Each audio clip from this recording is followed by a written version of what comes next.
allegiance to the flag of the United States of America and to the republic for which it stands, one nation, under God, indivisible, with liberty and justice for all. Good evening, everyone. Welcome to Township of Old Bridge Zoning Board of Adjustment meeting, February 1, 2018. As the notice of this meeting, the Old Bridge Township Zoning Board of Adjustment has been provided in accordance with the Open Public Meetings Act at least 48 hours prior to the commencement of this meeting by promptly posting in the municipal complex an announcement giving the time, the date, the location, and the agenda of this meeting. Also by mailing such announcement to the Home News and Tribune. Finally, by filing a copy of such announcement to the Municipal Court. Mrs. Sullivan, may we have a roll call, please? Mr. Connor? Here. Mr. Dewhurst? Here. Ms. Killa? Here. Mr. Stein? Here. Ms. Chevalier? Here. Mr. Stokoe? Here. Jimmy Coleman? Here. Mr. Hemmelman? Present. Mr. Doherty? Present. Ms. Drum? Here. Mr. Kay? Welcome, board members. David Himmelman sitting in for Larry Sachs tonight. We look forward to his advice and counsel. Thank you, sir, for Mr. being Chairman, here. pleasure to be here for Mr. Sachs. Mr. Himmelman should be familiar to all of us sitting on this side and on that side, in time to say. We'll move right along as the agenda is written this evening. Item 2 is resolutions, 3-17Z Madison Industries. Mr. Himmelman. Thank you, Mr. Chairman. So, as the board is aware, we have a resolution that's been presented to you. So just to go over some of the salient facts. So this is an application for preliminary and final major site plan and D4 variance. The applicant, as the chairman indicated, is Madison Industries. And the question of the property is known as blocks 6303, lot 11. And of course, that's located at 554 on Old Waterworks Road. A public hearing was held on this application on October 5th, 2017.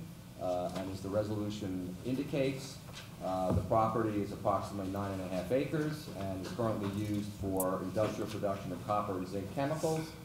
The site has improved a number of existing structures. And while manufacturing is permitted use in the zone, manufacturing of chemicals is not, and therefore there's a pre-existing non-conforming use on the site. The instant application does not propose to expand the non-conforming use, but rather comply with New Jersey Department of Environmental Protection regulations for storage of certain chemicals. As you know, the applicant proposed the construction of a single-story storage building with a total floor area of 8,399 square feet to be located on an elevated concrete pad. The total floor area on the site with the proposed building will be 106,006 square feet, and as such, the proposed building exceeds the permitted floor area ratio, or FAR, in the zone, and thus requires a D4 variance. The property is located in the SD3 Special Development Zone, which permits maximum floor area ratio of 0.25. The existing floor area ratio is 0.236, and the proposed floor area ratio will now be 0.256. Accordingly, the D4 variance for the floor area is required. The board reviewed various memorandums, which are referenced in the resolution. The applicant presented several exhibits, including a general location plan and property survey. The applicant put on several witnesses, including its facility manager, Kevin Hildrath, who testified about the operations and the fact that the company has manufactured zinc sulfate for the last 50 years, and that it's flammable and combustible. And he explained and testified with regard to deliveries and circulation, and also encroachments. There's also professional engineering testimony on behalf of the applicant, Mr. Perna. He noted the existing concrete pad is 2 feet above grade and the floodplain will not impact said structure.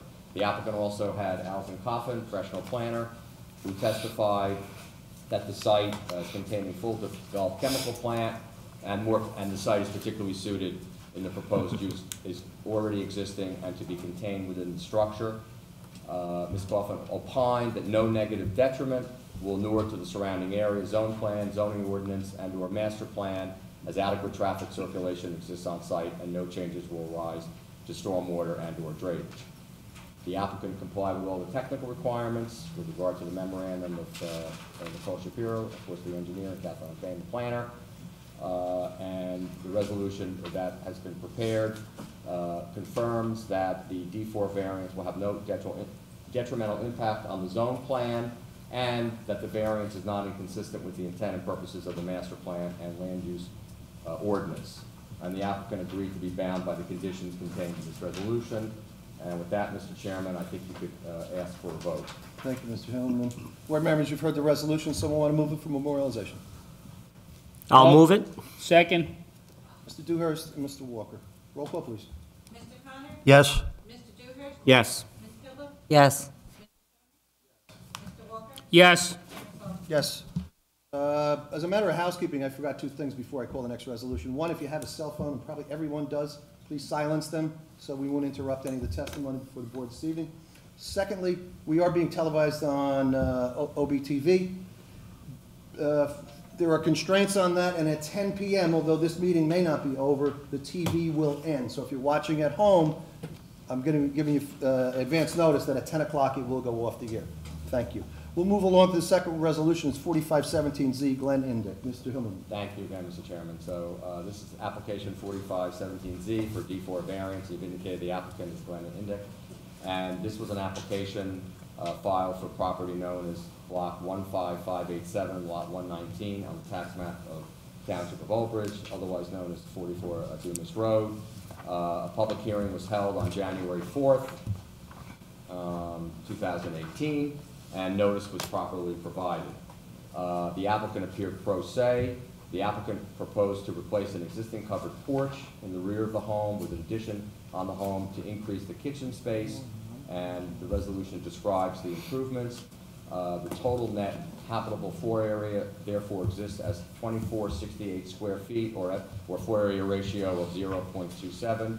With the proposed changes, the net habitable floor increases to 22,537 square feet, or a floor area ratio of 0.28, and therefore a D4 variance is required because we exceed the maximum permitted floor area ratio.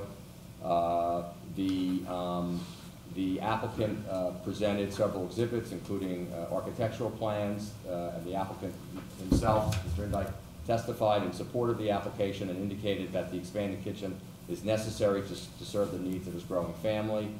And the board, as set forth in the resolution, has determined that the granting of the D4 variance floor area ratio will not result in a house out of character in the neighborhood and satisfies all the concerns of the professional staff and promotes sound planning. And the applicant also agreed to be bound by the conditions of the resolution and all recommendations of staff.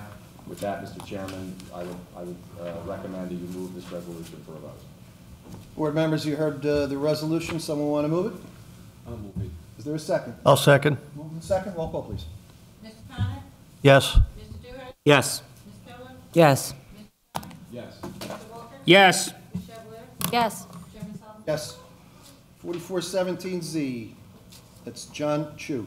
Mr. Yes. Himmelman. Yes, thank you. This resolution, as you indicated, is 4417Z. The applicant is John Chu. This is also a D4 variance application. The property in question is known as Block 1332, Lot 34, on the tax map of Old Bridge at 2 Cobblestone Court. Public hearing was also held on January 4, 2018. The applicant complied with all jurisdictional requirements and notice. The applicant appeared pro se and sought the following relief. They proposed to finish approximately 1,229 square feet of the existing basement to create a recreational area for the family. The existing floor area ratio is 2,380 square feet, and the total finished floor area after the construction will be approximately 3,609 square feet. The lot consists of 7,534 square feet and is in an R-5 cluster lot in the R-20 residential zone. Based upon the proposed improvements, the applicant requires a D4 variance as the maximum floor area ratio is 0.40, where 0.48 is proposed. The applicant provided and considered exhibits at the time of the hearing, including electric and building plans of the basement area prepared by the applicant. The applicant also testified on his behalf, saying the basement in question will be utilized for recreational space and will have no bathroom, no bedrooms will be constructed, and the applicant agreed that the area will be used for personal usage only. The resolution confirms that the granting of the D4 variance for the floor-area ratio would not result in a house out of character in the neighborhood and satisfies all the conditions of the professional staff and also promotes sound planning. The applicant also agreed to comply with all recommendations of the township engineer and township planner. And with that, Mr. Chairman, I would recommend you move this resolution as well. Board members, someone want to move this resolution? I'll move it. I'll second. Moved and second. Roll call, please. Mr. Connor? Yes. Mr. Yes. Ms. Kibble? Yes. Mr. Stoner? Yes. Mr. Walker? Yes. Ms. Chevalier? Yes. Chairman Sullivan? Yes. I believe escrow deficiency resolutions are next. We can move these as a block, if I'm not mistaken. Correct. All right. I'm going to read them in. It's 3614Z Pleasant Valley Acres and 5,000. That has not been paid. $5,000. 45-17Z Glen Indick, $150 was paid. And 4417Z John Chu, $150 was paid. Someone want to move them as a block? Motion to move. Is there a second? I'll second. Moved in second. Roll call. Mr. Connor? Yes. Yes. Ms. Kibble? Yes. Mr. Stoner? Yes. Yes. Mr. Walker? Yes. Chairman Sullivan? Yes. Item 3 is discussion, meeting February 15, 2018. Ms. Silverman? At present, we have nothing on, There's nothing on the calendar at all, correct? nothing. Okay. It would be rather senseless for us to continue that meeting then. So my suggestion would be that we cancel it from the present agenda. Anyone disagree? Someone want to move it for canceling that? I'll move it. Second? Second. Roll call, please. Mr. Connor? Yes. Mr. Dewar? Yes. Ms. Kibble? Yes. Mr. Stoner? Yes. Mr. Walker? Yes. Chairman Sullivan? Yes.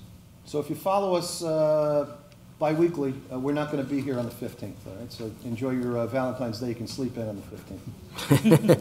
3715Z Cindy 2.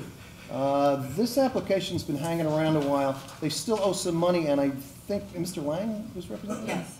Mr. Sachs, who's not here this evening, has been in contact with, we're not quite sure how that's going to proceed. It may be withdrawn at some point. It is not as of yet. If you're here on that matter, it's not going to be heard this evening, and quite frankly, I don't even know if it's going to go on the calendar in the future. But should you be affected by this in an area that this exists, you would probably receive some sort of a notice if you were in the 200-foot zone. So at this point, there's really nothing more we can say about this until Mr. Sachs returns and, Or if we receive a check for, or if the money is paid and they go back on the agenda. But this time, it does not look like, a few people had come in earlier asking about this. It does not look like it's going to proceed. But I can't say that for certainty, so. we could just move it to the March 1st meeting? We can put it on there just for another discussion. Okay, and Mr. Sachs will be back, and he had contact with the attorney of record, Stephen Lang, right? Correct. Okay.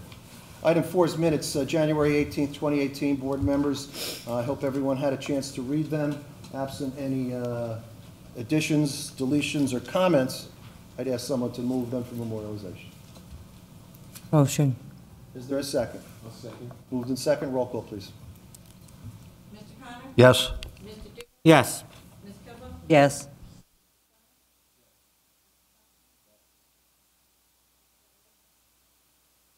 Yes. Chairman Sullivan? Yes. Item 4, I'm sorry, moves us to a continuances under item number 5.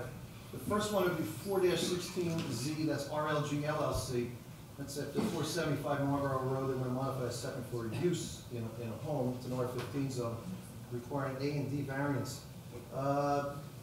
That application is, the applicant is asking to be continued to March 1st with further notice. You're here on that matter this evening at 475 Marlborough. It's not going to be heard. Will be on the agenda March 1. 3614Z Pleasant Valley Acres LLC, Pleasant Valley Road, and County Route 527. It's the R120. It's an 80,000 square foot training center, 10,000 square foot retail, 112 apartment units and 3 buildings. Applicant there is also asking to be continued to March 1st, 2018 with further notice. If you're here on that matter this evening, there's not going to be any testimony, there's not going to be any hearing. We'll be on the agenda March 1 with further notice. Brings us to our applications of the evening. In order, 4617Z, Joseph and Michelle DiTolo. This is at 12 Reddington Drive for a finished basement. It's R9 zones requiring a D variance. the applicant here, please come forward.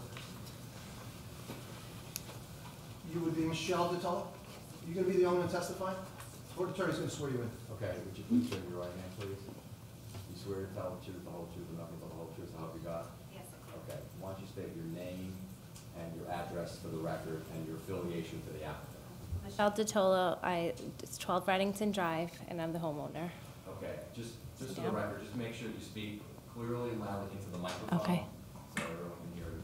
Do you want me to sit? Yeah, please Okay. proceed. Relax. The board attorney's gonna have to give you one advisory, Okay. and which you'll ask you to answer. So normally, this is a D4 application, so normally you would be required to have a transcription taken down by the court reporter. The board in its discretion can waive that requirement for pro se applicants if you go homeowner. So I just need you to confirm that you're waiving that request and that you could proceed subject to the board's satisfaction, but you have that right. Yes, I waive it. You will waive the Yes, right? I will. Okay, great. While this is a formal legal proceeding, we try to make it a little bit more comfortable for homeowners when they're here. You'll see applications when there's planners and engineers. And what you're doing is you're trying to finish up the basement within the confines of your own home. So it's a common thing when homes were built in some of the areas they didn't. And people did it on their own and didn't know that they had to get permits, or they're looking to do that. So we try to make it a little bit more comfortable for you. The board members here are just citizens of the community, just like you. We just volunteer our time to do this. Why, I don't know, but we do. And all we need you to tell us is what you're gonna do, why you wanna do this, how you're gonna do it. If you have any exhibits, I'm gonna ask you to give them to Silverman. She'll mark them into the record. Pictures of our, Whatever you have, as you go through, as you proceed with your testimony, and the board will review them, and then we may have some questions for you. We're gonna ask the professionals why you need a variance from us, and in this case, D4. And then we have to go to the public, see if there's any opposition or someone supporting it. The board may have some questions, you may have some more questions, and then it'll be your decision on whether or not you want us to take a vote, okay? So why don't you just proceed at your own pace and tell us what's going on? so we recently finished, we put in a pool in our backyard, and we have a walkout basement. And we were planning on putting a bathroom and a little sink area, just so it'd be easier for us to entertain. We also need a little storage area, because we have three bedrooms upstairs, and we have a growing family, so it'd be a little bit convenient for us to utilize the space downstairs. Our kitchen is on the second floor, so if we go up and down, it's a little inconvenient when we host parties and entertain. That's it. Just to expand There our were some recreational pictures you area. gave to Ms. Silverman, is that correct? That's our home. Yes.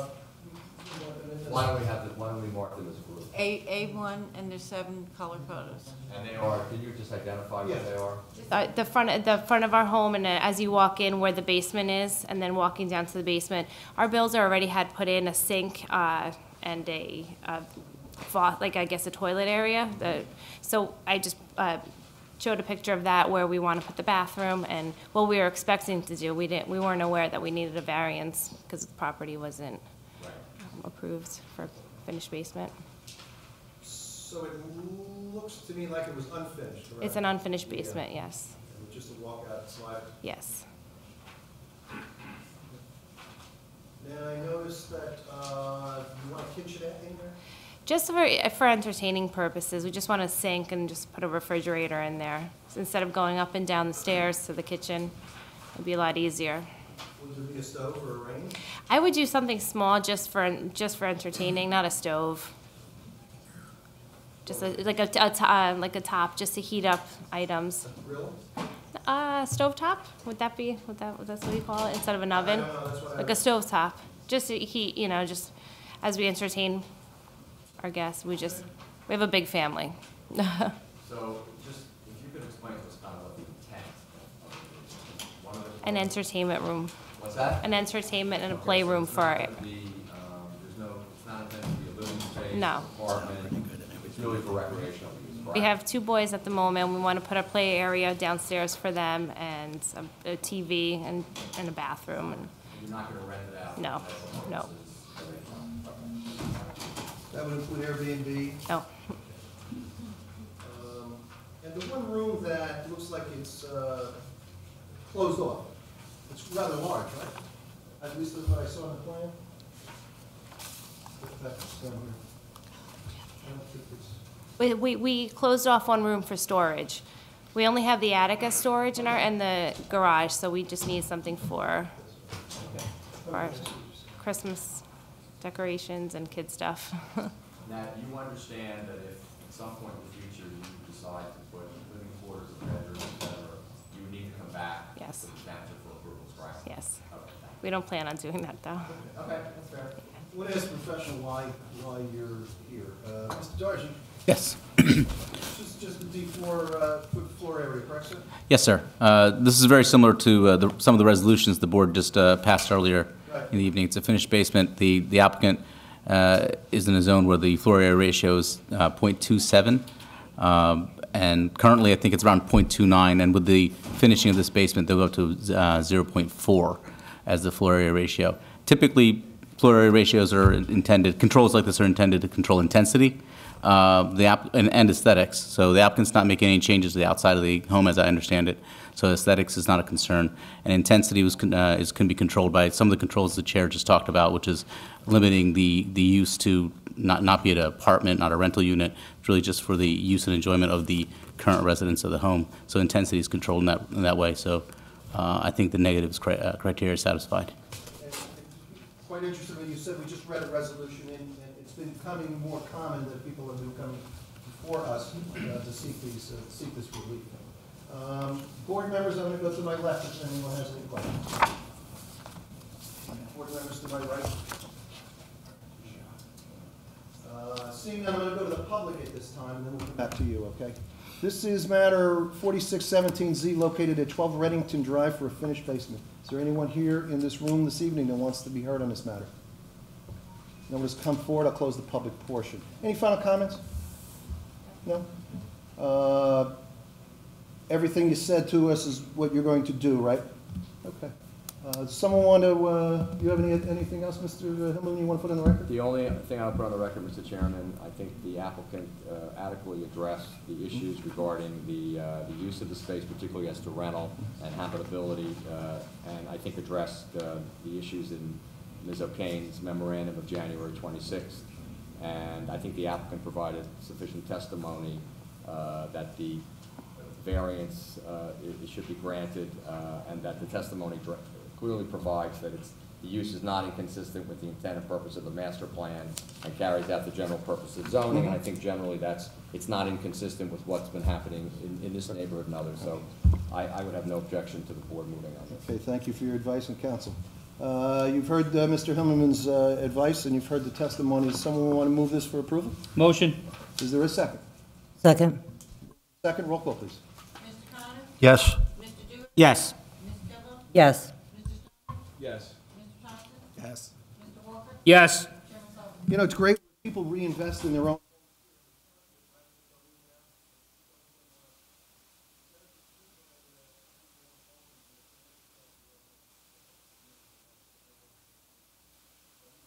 Get a resolution on this until next month because this is a P variance, okay? So you have to seek your permits, and at our next meeting, which would be March March 1st. 1st, Okay. we'll probably move that resolution. Okay, so I can't start anything until, Not until you get your permits and have that resolution. Correct, Okay. Mr. Hibbleman? Correct. Okay. okay, thank you very much. Right, thank you for Okay, coming before the thank board. you. Good night. Good night.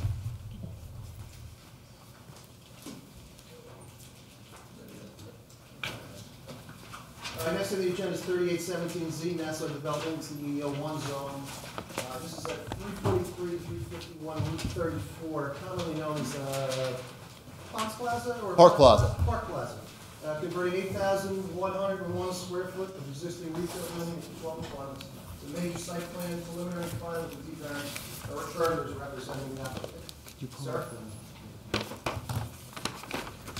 Good evening. We were before the board last, I believe it was January 11th, a few weeks ago, and we presented at that point our architect who went through the plan, which essentially, to remind everybody, was redoing the facade of the two buildings, both the front building and the back building, and putting 12 apartments within the existing envelope of the building behind the small building in the larger building in the corner.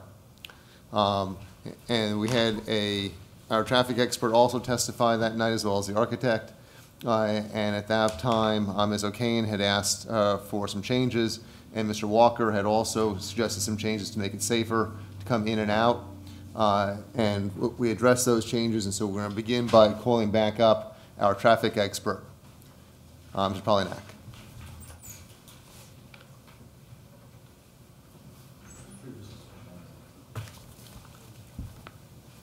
Good evening. Hi. You want to just say, I know you were previously sworn, but just state your name. Sure.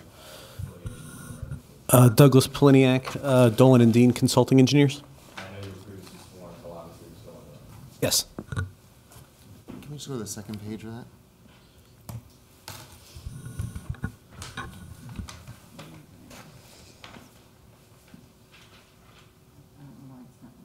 Looks like there's only one of them.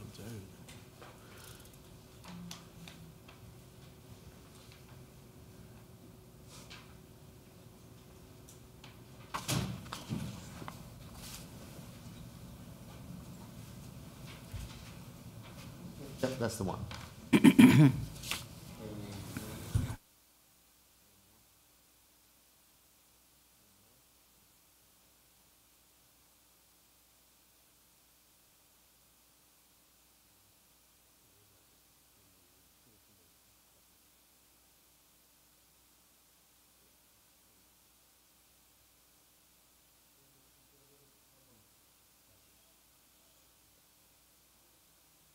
No, you're in the right Okay. spot. I'm in the right spot.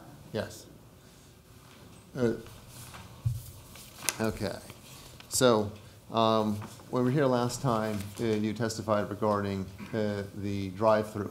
And Ms. O'Kane had suggested that there's some signage needed for the drive-through. Can you describe the signage that's now being proposed? Sure. What we did is, just to make it clear for motorists coming either through the parking lot or from Morristown, we've put some do not enter signs at the drive-through, since it's going to be one way at the rear of the building. So no left turn signs, stop signs, one-way signs, appropriate signage to make sure that everyone is clear that you cannot access the rear of the building in a, I guess, a eastbound manner with the drive-through in place. And then Mr. Walker had brought up there actually had been an accident on site, unfortunately, the night of the hearing, and that we need to do something to make that turn a little bit easier when you're coming in on the left-hand side of the drawing. Yeah, it was discussed as you come in Route 34, it's difficult to make a sharp 90-degree turn into the front parking field. So what we did is we increased the radius at that location, so it makes for a more gradual turn into the front parking aisle. There was a concern that when you made that turn, it was a little sharp, and you'd come close to a head-on vehicle. So that radius has been blown out to improve that operation. And it is now safer than it was? Oh yeah, it'll be a much smoother movement than it was prior. Does the board have any questions for this witness before we will go on to the engineer and planner? I'm gonna go, Mr. Dargy, you want to have any questions at this point? Not currently, no. Not currently. Okay. Thank you. Okay, I'm going to call Joseph Schaefer. Mr. Sheriff, sworn? He was not sworn last time. Would you please raise your right hand, please? The testimony you're about to give, based on the officer expertise, would you want to testify that you are swearing to tell the truth, the whole truth, and nothing but the truth, so help you God? Correct. And state your name, position, and affiliation to the applicant. Joseph Schaefer. I'm a principal civil engineer of JFS Engineering in Metuchen, New Jersey, and Mr. Berger is my client. Okay. Just put your credentials on the record. You're qualified. I don't Yes. recognize you testifying. Oh, sure. Otherwise I would- He has testified before the board before. Can you confirm that? Yes, I have. Give us a quick receipt. I have a degree in civil engineering from Worcester Polytech. I'm a licensed civil engineer in New Jersey and 4 other states, also a licensed professional planner. I've been in practice for approximately 20 years. Okay. We'll accept your expertise. The reason I also asked for that is we have 3 new board members, and I'd like to get them familiar with listening to some of the credentials. Understood. Thank you.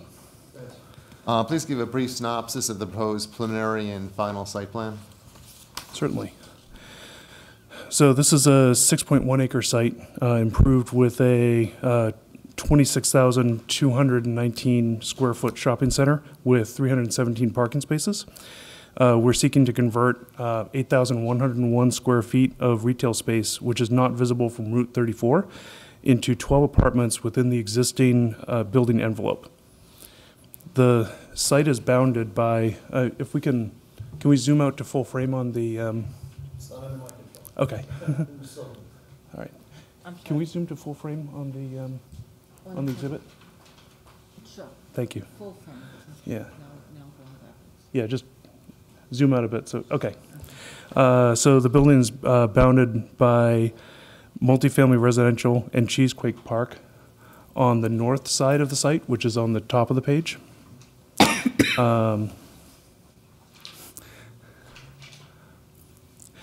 Moorestown Road,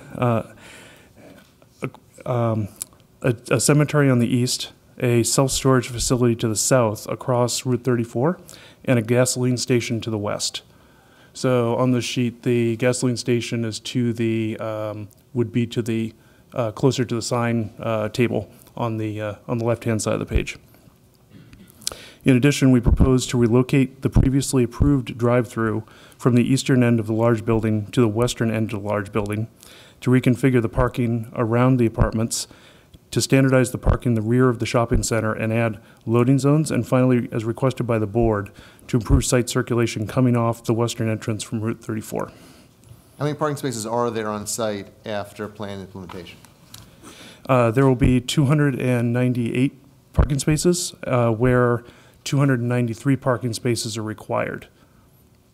I've labeled these spaces to make the calculation a little bit easier and just to give you an idea of the number of spaces in each area.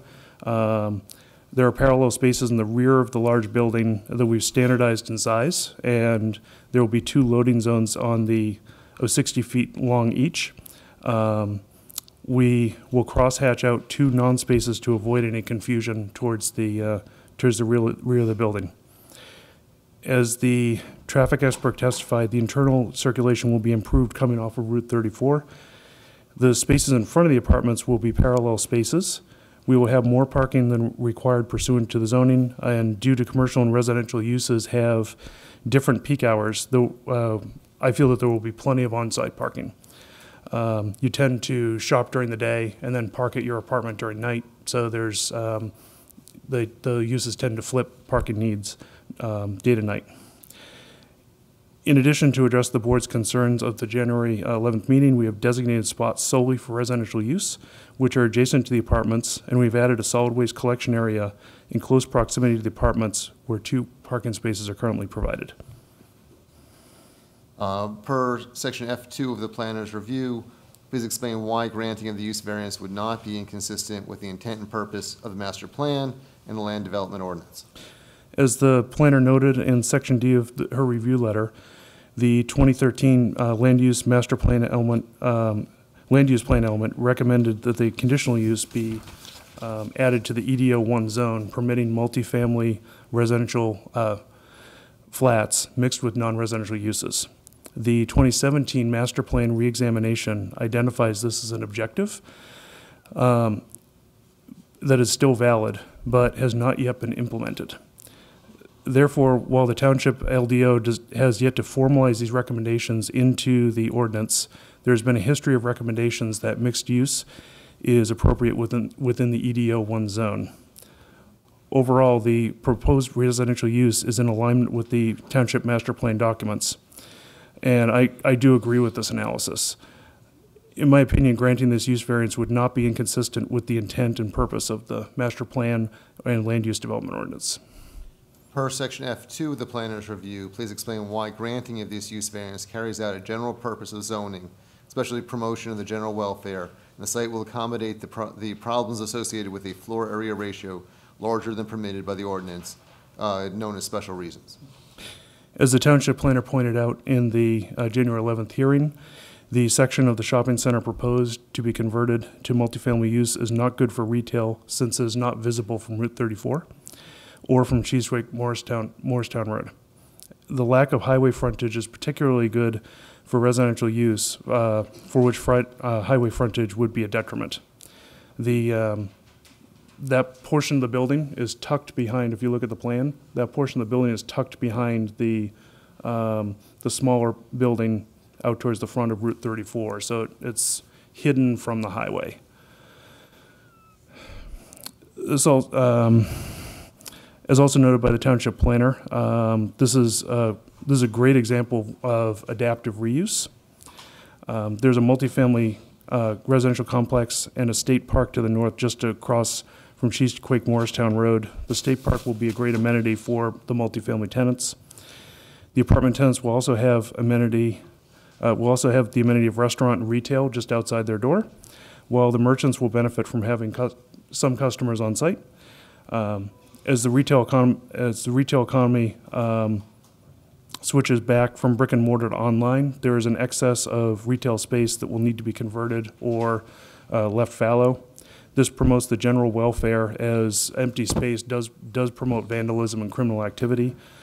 While there's a pre-existing excess in FAR, this application will not add to that excess. Moreover, the residential use is less intensive than a commercial use, and thus the conversion from commercial to residential lessens the impact of excess FAR. Per section F2 of the planner's review, please explain why granting of this use variance will not result in substantial detriment to the public good, known as negative criteria, and why the benefits outweigh any detriments. I think this variance can be granted without substantial detriment to the public good. The apartments are hidden from view by the small building along Route 34 and by a fence in the rear, so that the general public will not really perceive that change of use. These units will primarily appeal to younger tenants who are saving up to buy a home, hopefully in Old Bridge, and empty nesters who want to remain in Old Bridge after they sell their homes. Park Plaza has sufficient parking for the proposed multifamily use, as well as the remaining retail uses combined. There are multiple entrances on separate roadways with relatively flat grades, so that emergency services to and evacuation of the residences and retail uses would not be an issue in the event of an emergency. The plaza is already served by utilities of adequate quantity. In addition, the residences are occupied during the evening to early morning, while commercial uses tend to be midday to evening. The residential use is anticipated to decrease peak utility usage, since residential peak use is at different hours of the day than commercial. This round-the-clock activity helps to deter vandalism and other criminal activity.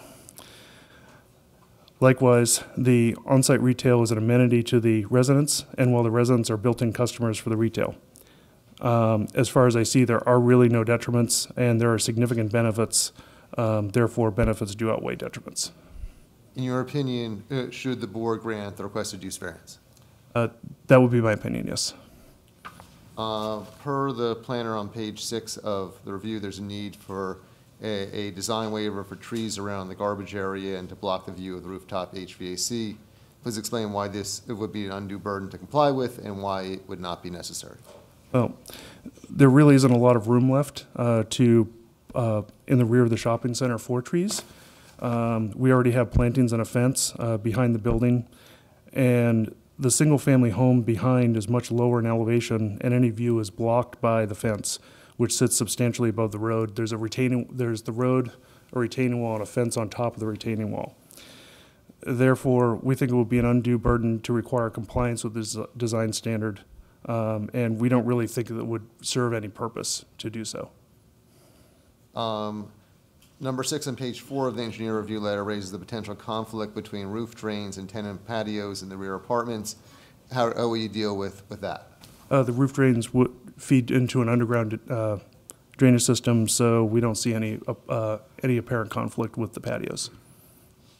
And just to point out, there were other design waivers initially thought to be needed, but based on this revised plan, there was a letter or memo issued today by Nicole Shapiro, which shows that all of those have been complied with, so we do not need those 3 other design waivers, which are on the second page of Mr. Shapiro's letter, and she agreed with that. So, I now turn over to you if you have any questions for the witness. Well, we go to the professional. I'm assuming when you said that the design waiver was done too, you would agree with everything else that was written in Yes, and I did say that last time. Mr. Darby? Yes, thank you, Mr. Chairman. Ms. O'Kane did issue a memo dated January 3rd, which the applicant did use as a guide and a template to provide testimony.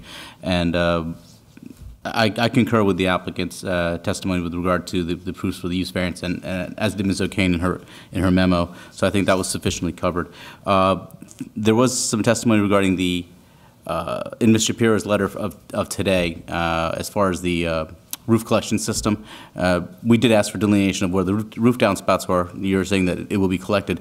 Will that be detailed on a revised site plan? We'll also require sizing calculations and pipe sizes and all the supporting documents and where it connects in and everything. So that would have to be detailed on the site plan. Sure, we can detail on a revised site plan. That is an existing system, but we will detail that. It's an existing, so all the existing roof drains are tied into a collection system, is that correct? Correct. Okay, we just need to see the existing system then on the site plan. I took it that you were proposing a collection system. No, it exists already. Okay, then we would just need to see the existing system. No problem. And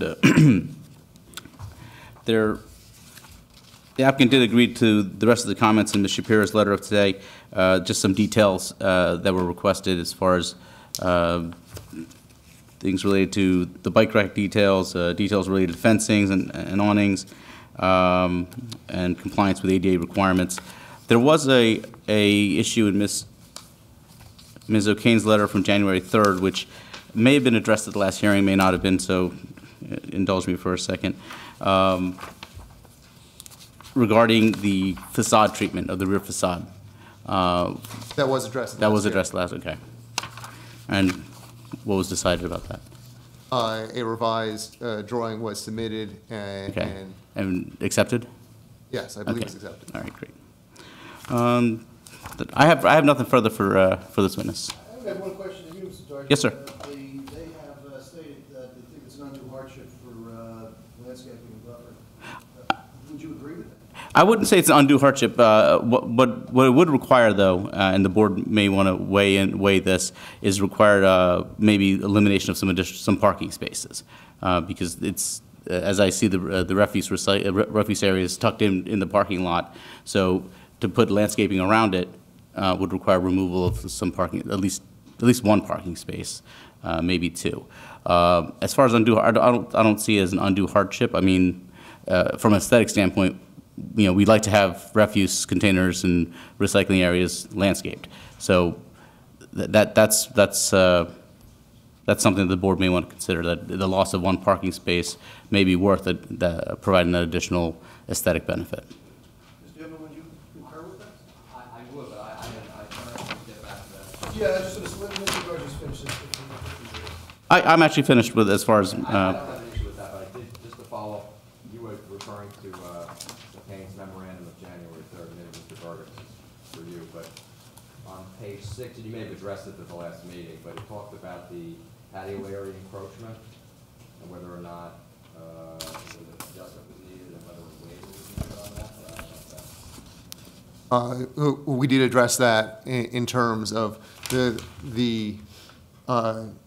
overhang she had perceived to be where the patio ended, but it actually isn't where the patio ends. The patio ends at the edge of the current covered area. And so we'd explain that, and so that was taken care of. So it's not encroaching, and on top of that, we've now changed the head-in spaces to be parallel spaces, so there's 6 feet in between. So even if it were to come out, it wouldn't come anywhere close to the parking spaces. The original problem was that we had head-in parking, and she was afraid that people were going to drive their cars into the patio. So now that the parallel spaces, that takes care of it, but in any event, the line that you see on the drawing is actually the awning, it's not where the patio comes to. Bless you. Just where the covered walkway is. fine. Okay, so, Nicole agreed to no waiver was needed on that, or that? Right, because we addressed it by turning the spaces from head-in to parallel. I understand. Okay, thank you. Sorry about that. And defer to our professional Okay. staff. I mean, I think generally the applicant has made a coherent argument on that. Okay.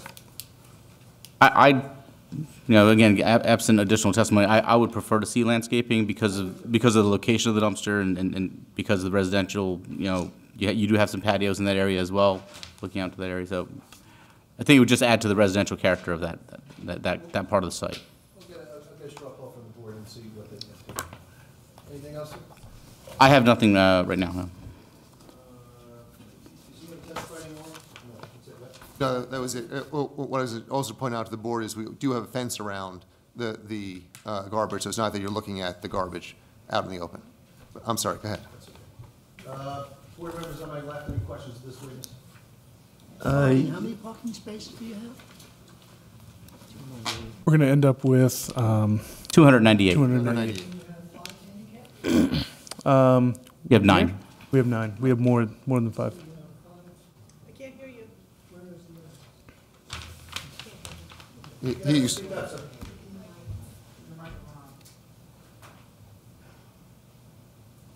you want me to answer the question? I think she was asking you to repeat your question.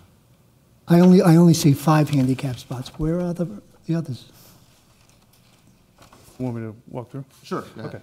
Okay. So there are 2 to the east of the smaller building. Right? And I apologize, just because of the line weight, they're not a full-up line weight. They're kind of shaded back. Those are existing to remain. There's one proposed in the parallel section, as proposed.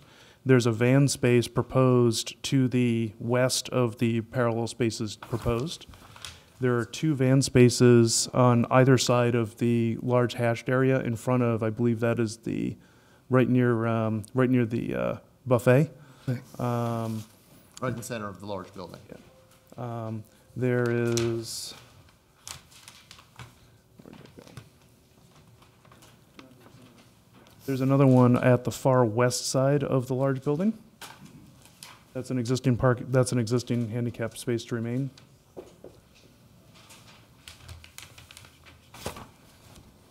And then we have another one which is in front of the small building on the large building side.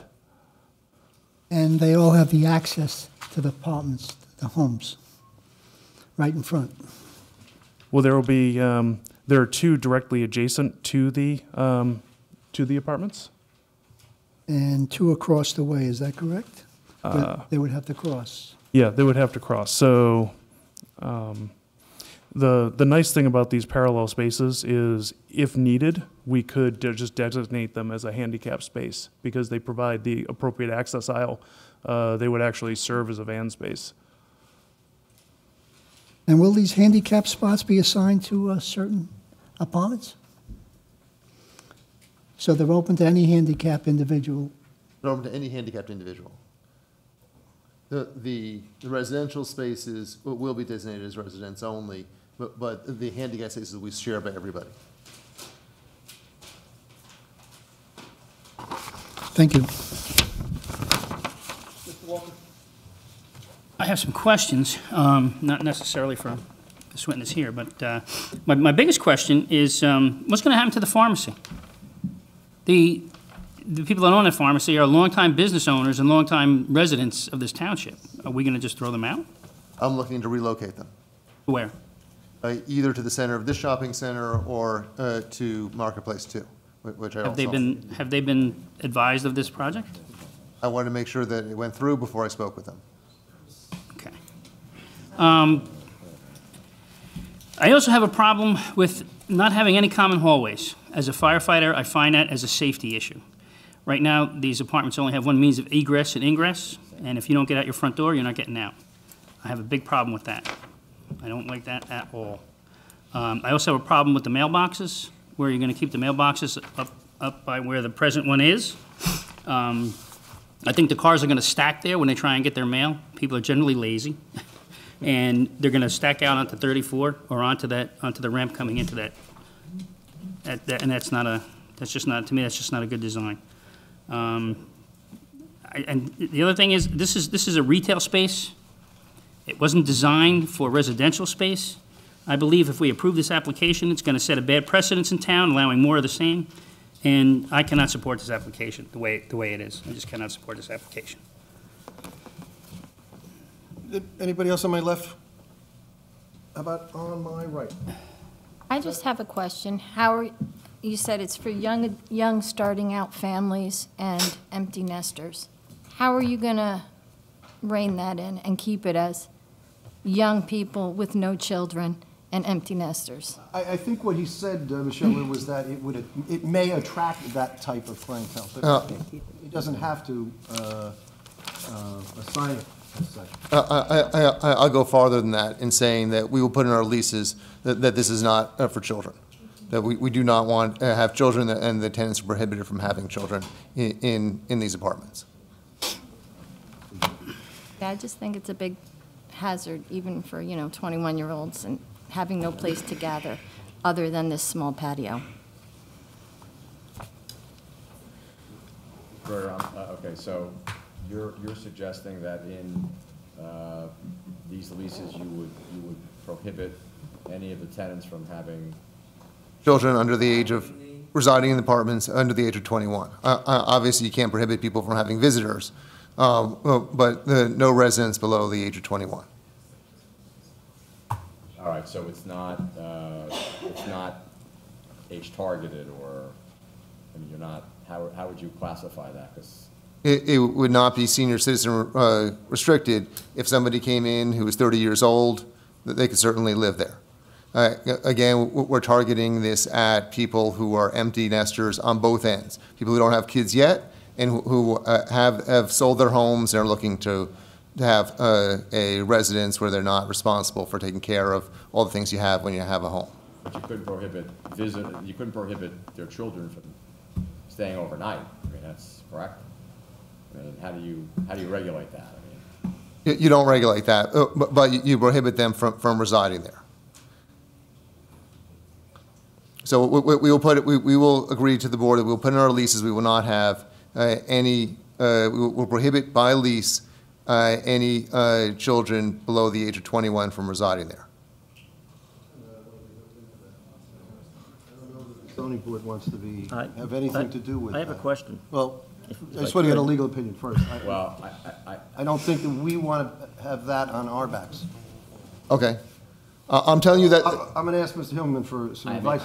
I mean, I'm not sure that, I mean, listen, at the end of the day, they can place conditions in a lease that if the tenant's willing to accept. The question is, whether the board can render that as a condition. That's a different issue. Correct. I'm telling you what I'm going to do, whether you make a condition or not. I appreciate that. I don't. You understand the distinction? I do, and that's why I say I don't think I want the board entering in, getting involved in other people's lease agreements. I mean, the board can weigh what the applicant's counsel has indicated and represented on the record.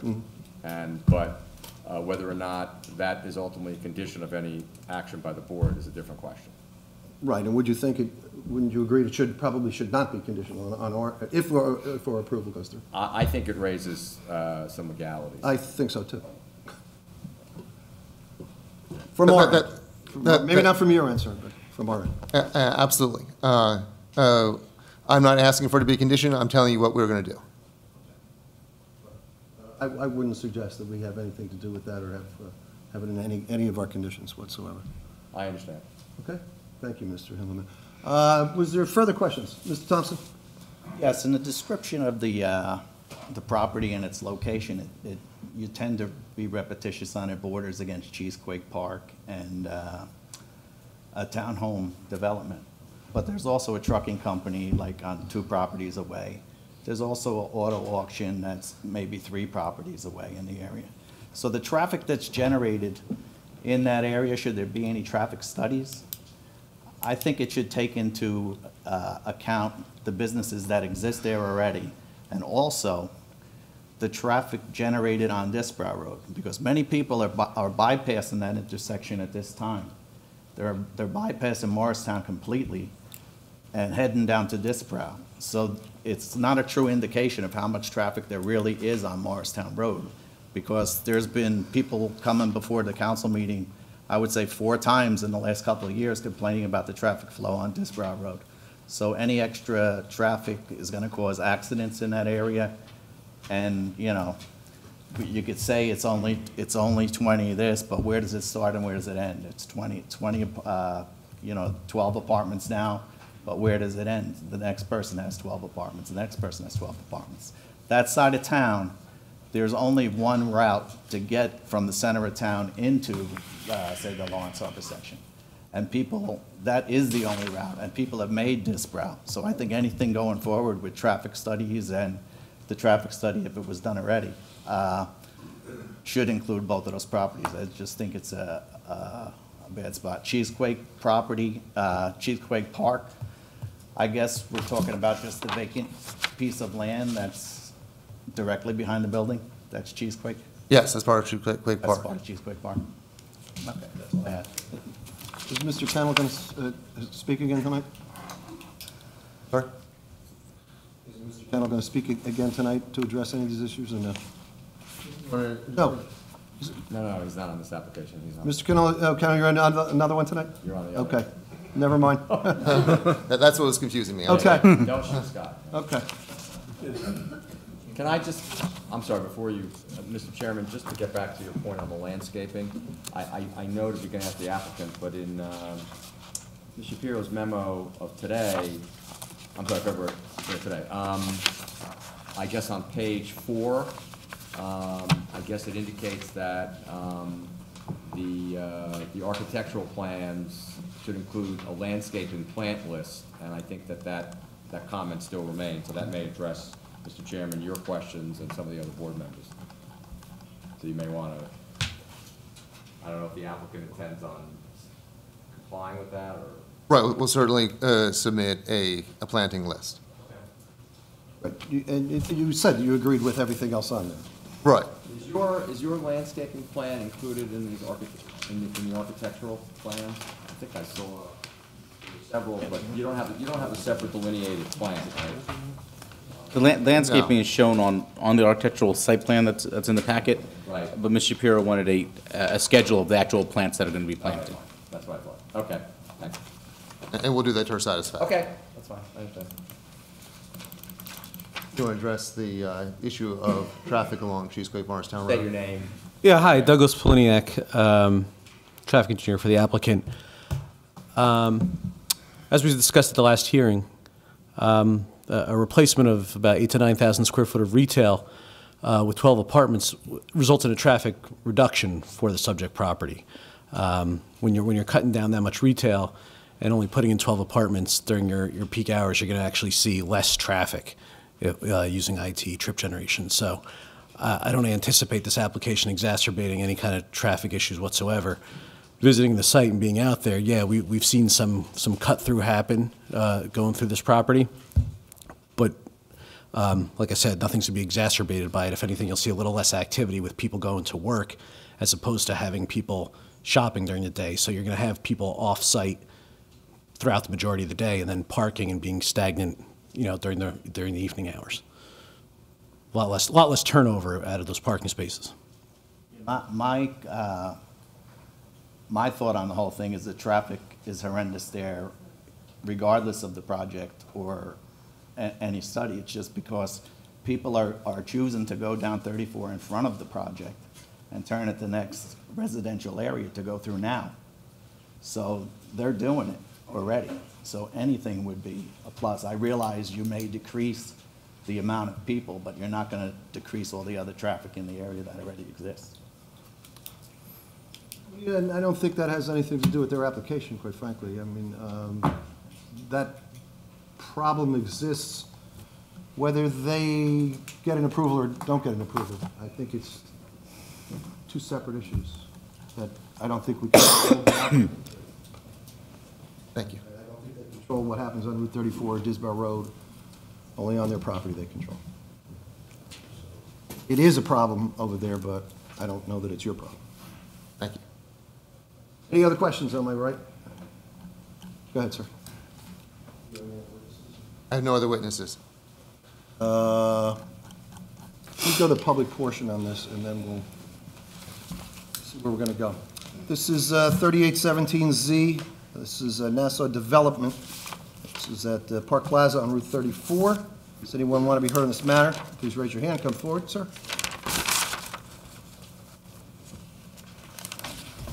Board Attorney will swear you in, sir.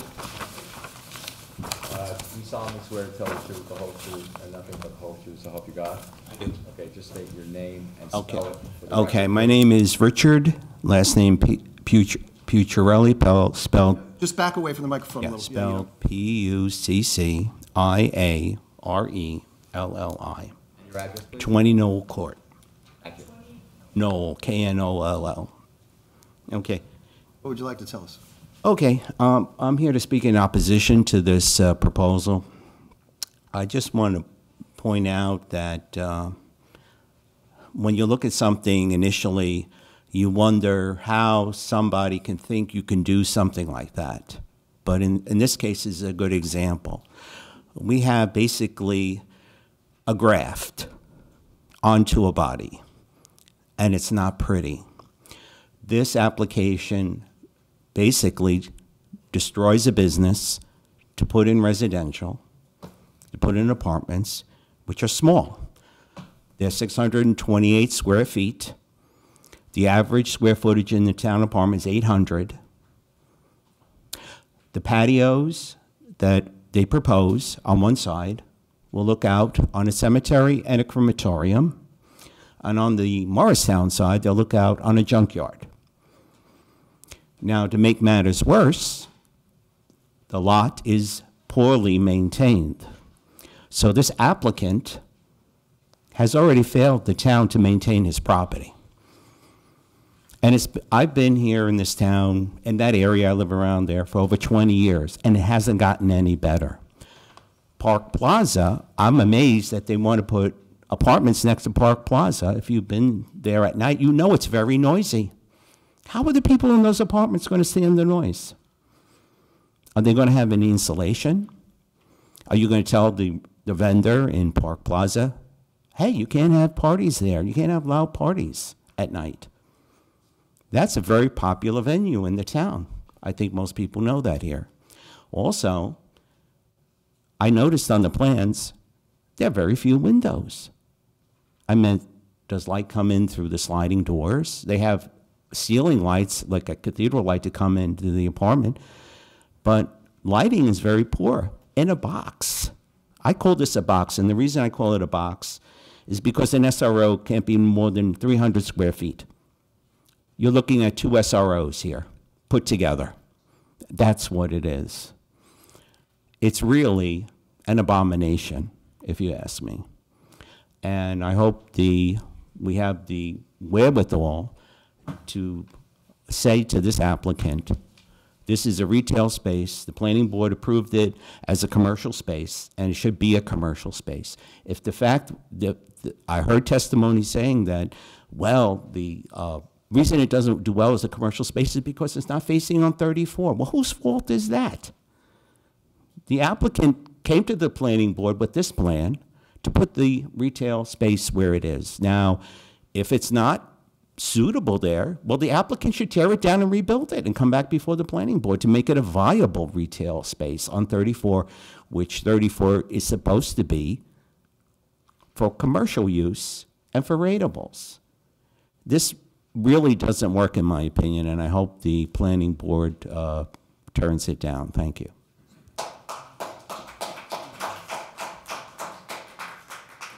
Anybody else? Sir, come forward.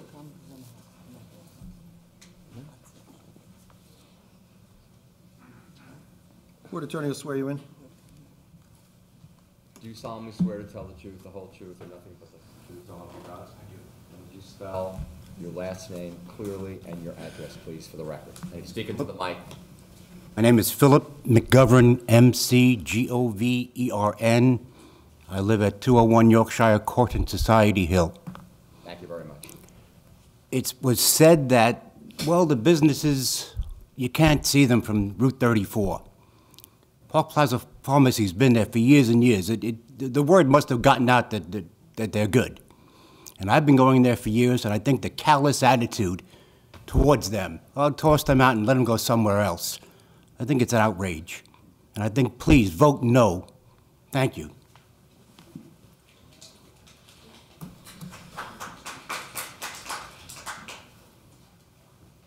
Anybody else?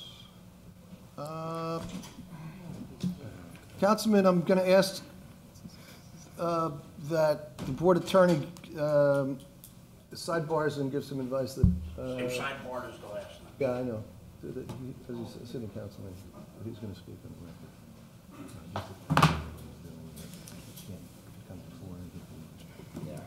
Larry did it last time, so he knows. Councilman, how are you? Good, sir. How are you? I understand what I got to do. Yeah, I have basically, to so recuse myself you have from to step any- aside and recuse, so if you're going to object, you have to step aside.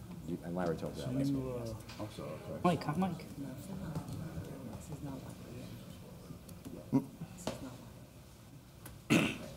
Okay. That's it, advice. Mr. Merwin. Solemnly swear to tell the truth, the whole truth, and nothing but the whole truth, so help you God? Yes, sir. And just please state your name, spelling of your last name. and David address, Merwin. please. 842 Summerfield Avenue, Lawrence Harbor. I'm the Ward 1 councilman. This project is in Ward 1. Thank you. So you have some comments for the board? Yes, yeah. Nice presentation. Very nice presentation.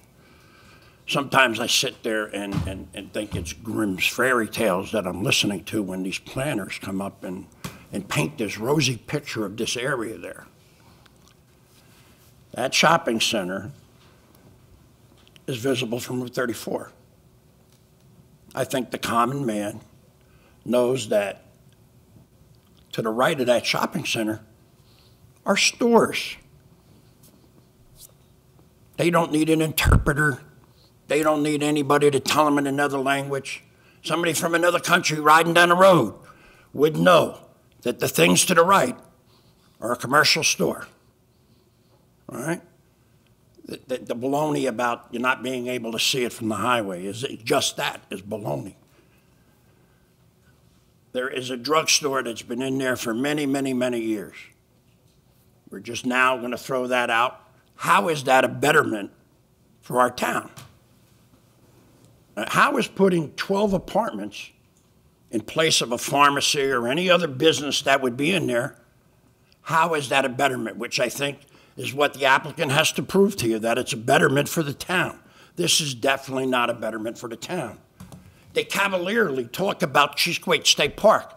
They don't tell you that you have to walk over a mile to get to it. You can see a couple of trees from Cheesequake State Park from this property, but that's about it. You know, you have to get down Morristown Road, you have to get down Gordon Road to get into the park. This shopping center's not even full, and there's not enough parking when Palms Plaza has an event. All right, there's not enough parking now. I don't care what the RSIS says. We know from the years of history of Park Plaza that when the Palm Plaza has an event, there's no parking. So now we're going to go and take parking away from the commercial end of the business, which it's supposed to be, and put in apartments. Like they've said, it's in the EDO1, a housing component. Again, it's a residential use and a non-residential use. Only in Old Bridge do those two things meet.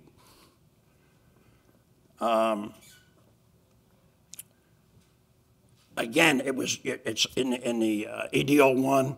It was in the 2017 master plan thing, but it hasn't been implemented. It hasn't been passed by ordinance. There's a reason for that. And that's because the administration has one idea of developing this town, and I believe the council has another idea of it. And the two aren't the same. You have to go no further than the planning board approval of vision streams on Route 516 to show that this does not work in Old Bridge. We got the apartments, they're full. All right, they are full. But there's no commercial down on the bottom. Maybe one or two stores. It's not building out. It's not going to build out. We gutted the town center by making the middle of it a park, which we're very glad because it'll forever stay that way. But we don't need this. This is nice in towns like Metuchen, where you have a train station, where you have established business for 100 years. Hey, it's nice putting these apartments on top of stores. It's not Old Bridge. It's not where they'll build it and they will come. You know, like the one gentleman said, what are there, 600 square feet apartments? They're little boxes, no windows. This is not conducive to Old Bridge. It's not conducive to that area. Mr. Thompson, you're right on the money. The traffic in that area is horrendous. It's an uncontrolled intersection, probably one of the most dangerous intersections in Old Bridge. 34, Amboy, and Morristown. It's an offset intersection. People are going deliberately up Disbrow Road through development areas to get to a controlled intersection so they can safely cross the road. Please, turn this down. It's terrible.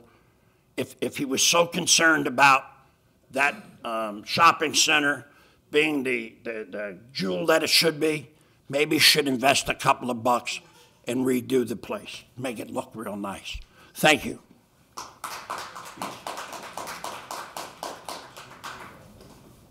Anybody else? What's he for again?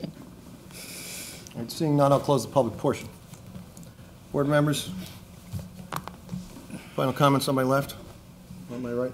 You going to look to, you want to look for a vote?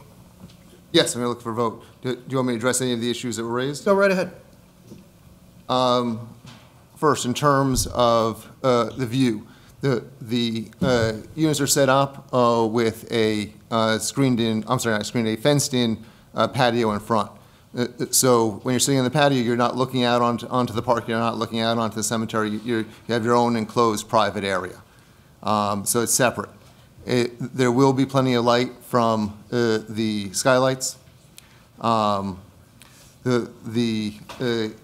The plan, which we could bring up again, shows we have quite a bit of closet space, and they're going to be really nice units.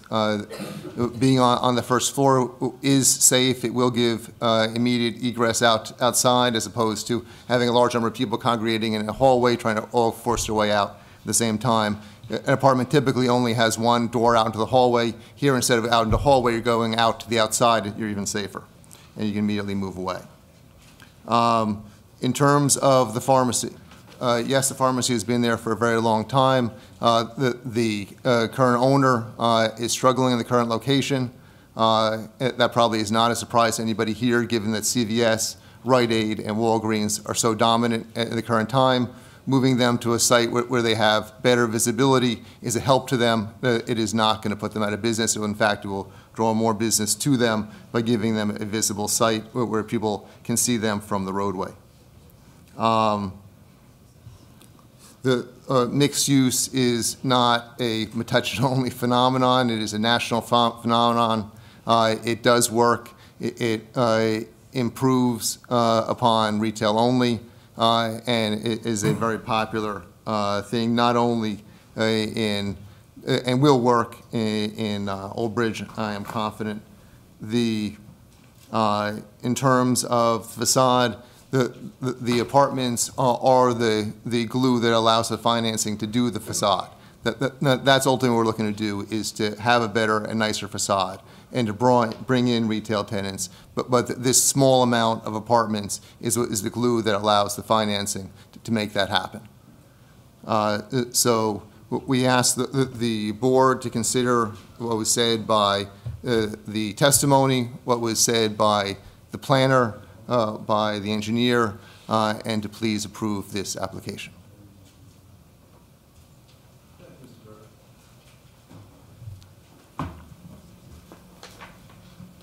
This comes down to a use variance, correct, Mr. Himmelman? That's correct. So D1. This is a D1 variance, correct. Interestingly enough, and I'm sure you've all read, on page 4 of Ms. O'Kane's memo, top paragraph, residences are not permitted use in the EDO1 zone. However, the 13 land use plan element amendment recommended conditional use be added to the EDO1 zone permitting multifamily residential flats mixed with non-residential uses. And it continues on that the 27 master plan reexamination identifies this as an objective that is still valid, but has not yet been implemented. Therefore, while the Township LDO has yet to formalize these recommendations into the ordinance, there's been a history of recommendations that mixed use is appropriate within the EDO1 zone. Overall, the proposed residential use is in alignment with the Township Master Plan documents. And I agree with all of that, but I look at it and I say, well, it hasn't been implemented, and I wonder why it has not. So I question whether this is a proper use. Anybody else on the board want to be heard before we go for a vote? Mr. Dewhurst. I also echo what you just said. The fact that it hasn't been as late as 2017 has still not come up and has been formalized. And I think maybe whether or not this is something the town wants to do, I don't believe this is the place it should be done. So, as you can tell, my vote will be no. I'm cautious about rezoning by variance, and I'm not a big proponent of that. But we'll see how the board feels.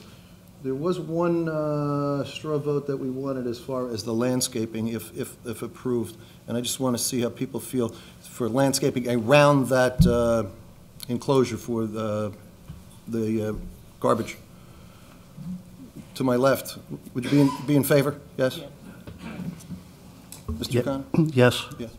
I would like to see the landscaping. Well, yeah, around it, yes. Yes. And am I right? Yeah. So if that passed, obviously the board would probably be in favor, and as Mr. Dargy said. Yes, if that's a condition, we'd accept that condition. We have a D1 vote for a use. Does someone want to move this in the affirmative or in the negative? I'll move it in the negative. Is there a second? Second. Roll call, please. Just to clarify, so It's- yes. yes is a would be no. would be Yes to deny. Yeah. Don't mean no. Yes to deny.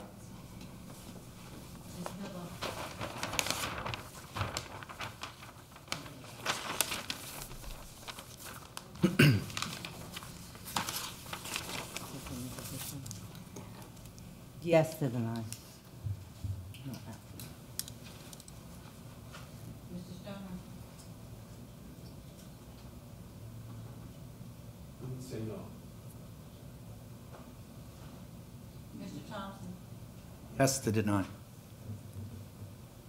Mr. Walker? Yes to deny. Chairman Solomon? I just don't see it as site suitable. Yes to deny.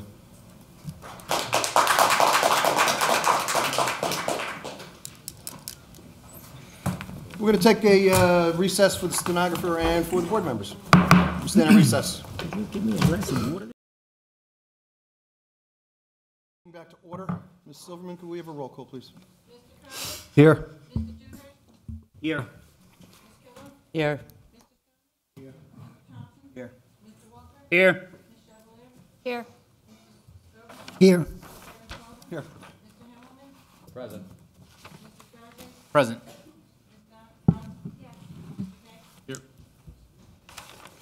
Return to zoning board of adjustment. The final matter on the agenda for this evening is 4117Z, Oak Tree Plaza at Old Bridge LLC, 538 Route 34. It's in the R30 zone. Commercial and retail, 2 buildings, 9,800 square foot each. Apartments, 48 units, 2 3-story buildings. Stephen Goins representing, to be requiring a D variance. Sir? Good evening, everyone. Steve Goen. I'm a partner at the firm of Giordano, Halloran, and Cecil in Red Bank, and I'm representing the applicant tonight, Oak Tree Plaza LLC. The applicant is the contract purchaser of this site from ISKCON of New Jersey. I think some of you might be familiar with the site. It was the site of a former application a few years ago for a proposed temple. And you know, right now our client is under contract for it. This is a sort of an alternative proposal to develop it with a mixed-use commercial and residential project that you see on the concept plan before you. we're hopeful that this plan is going to be a productive use of the site. The site has been vacant for a number of years. It was formerly used as a nursery greenhouse business. Right now, it is just vacant. There's some trees on the site. There's some brush and some trash. It's dilapidated. It's been underutilized and vacant. And this is sort of a redevelopment proposal for the site, with what we hope is a productive use for the township, both from a financial point of view and also to stimulate the Route 34 retail corridor. So I have a few experts tonight, and those are Sean Delaney from Bowman, who is our professional engineer. I have Scott Kennel, our traffic engineer, and Allison Coffin, who is our professional planner. I think the board is familiar with all those professionals. Hopefully we'll get through as much testimony as we can tonight. This is a little bit of a unique application, and I know we have some new board members, Mr. Chairman, but this is a bifurcated application. So the applicant is here tonight seeking use variance approval, essentially use variance approval only. So the application that you see before you is really to approve the use of the site. The site is located in the R30 zone, which is a residential zone, and what we're proposing obviously is a mixed-use project with commercial along Route 34 and residential in the rear. If the board were to approve the use variance that we are seeking, we would come back to the board with a formal preliminary and final site plan application. We would address all the things that you typically see in a site plan. So what you have before you, and in addition to this, which is a site plan rendering, we've submitted a use variance plan, which includes some of the things that you would traditionally see on a site plan, parking stalls, parking counts, some bulk variances that we may need.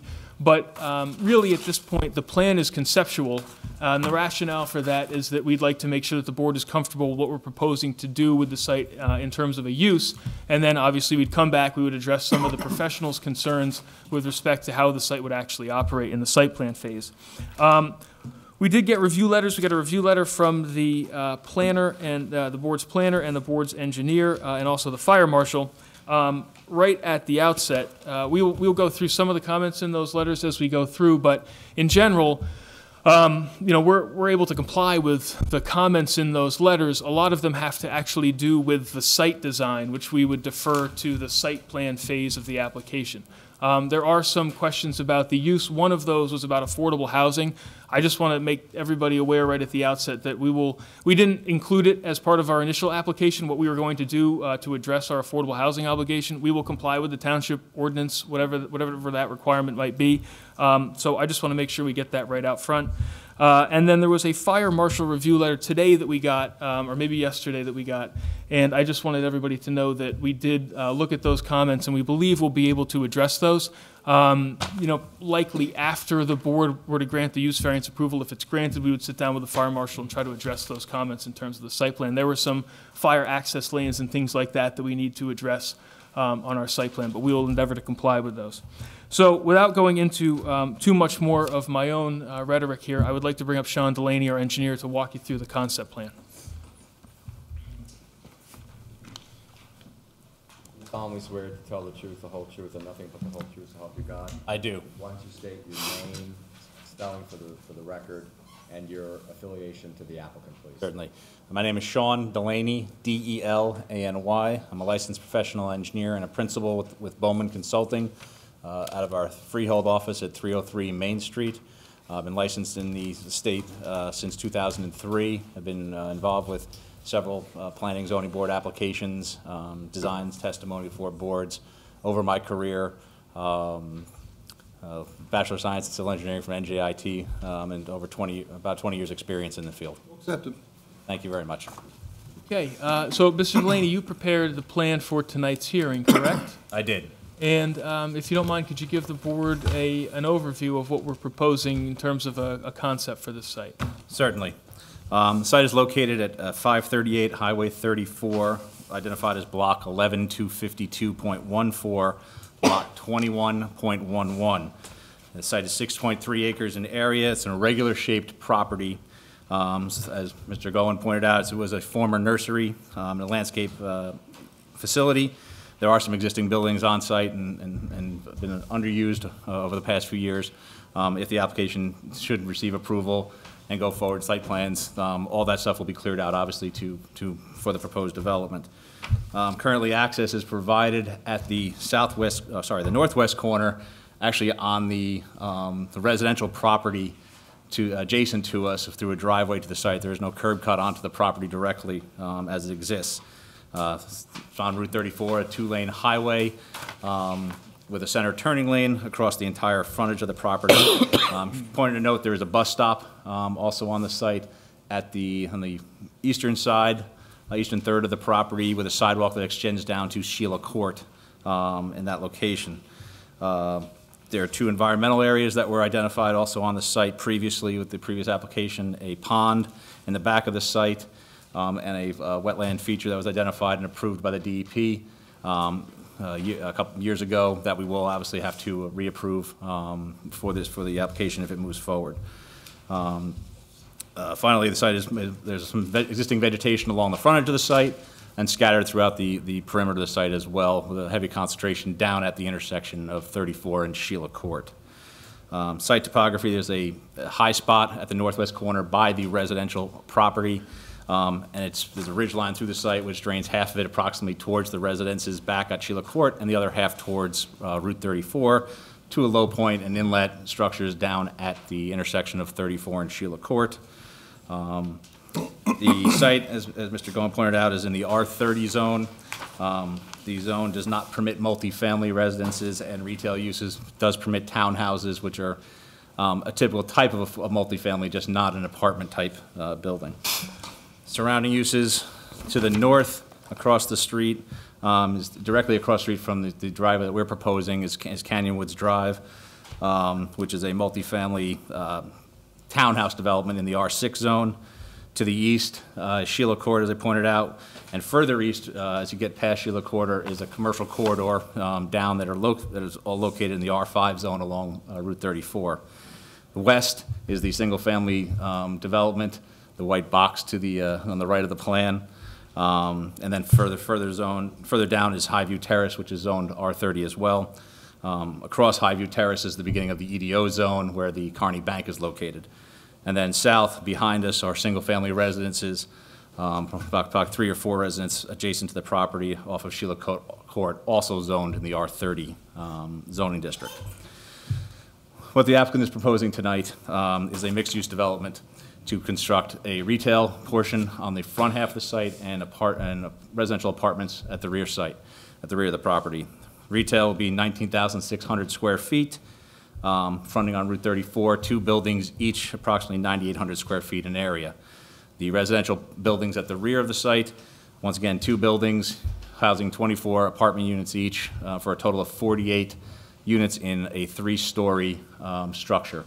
The retail at the front will be in a 1-story structure at that location. Pro site improvements, access to the site, as I mentioned, will be directly across from Canyon Woods Drive. It'll be a divided entrance to meet RSIS requirements. Currently, we show a 1 lane in, 1 lane out. One of the comments in the report and in the engineer's report, as well as pointed out in the traffic report prepared by our side, indicated that we should have 2 lanes, right and a left turn coming out of the driveway. We will revise the plan at site plan or so if if it is approved, to accommodate that and make sure everything is coordinated for ingress and egress from the site. On-site circulation, there's a 30-foot driveway through the center between the retail buildings. The remainder of the circulation aisles on site are 24 feet in width. The site is accessible for garbage trucks. There are 4 trash enclosures, 1 for each building, scattered throughout the site. Allow for head-on pickup around the commercial spaces, and the residential will be pull in, pull out, and have to K-turn at the far residential area, far parking area, I should say, on the far west. We're also providing 2 recreation areas that separate the retail space from the residential areas. One approximately 4,150 square feet, a second about 7,500 square feet. The idea is to put some kind of a passive recreation seating areas for the residents up in that location at that time. Still under discussion of what the final design would be or final use would be. Let me just pause you there, Sean. Right now, I'm going to put up. We already marked the site plan rendering. We marked as A1. But while you're on the subject of the commercial development that we've got along Route 34, I'm going to put up what we can mark as A2 and King. That's the other one.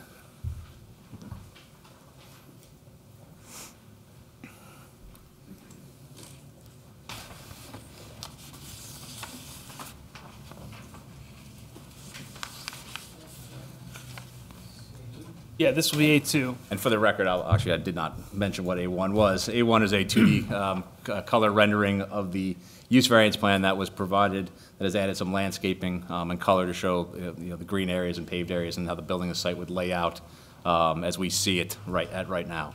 That's dated January That is 26th. dated January 26, 2018, prepared by my office.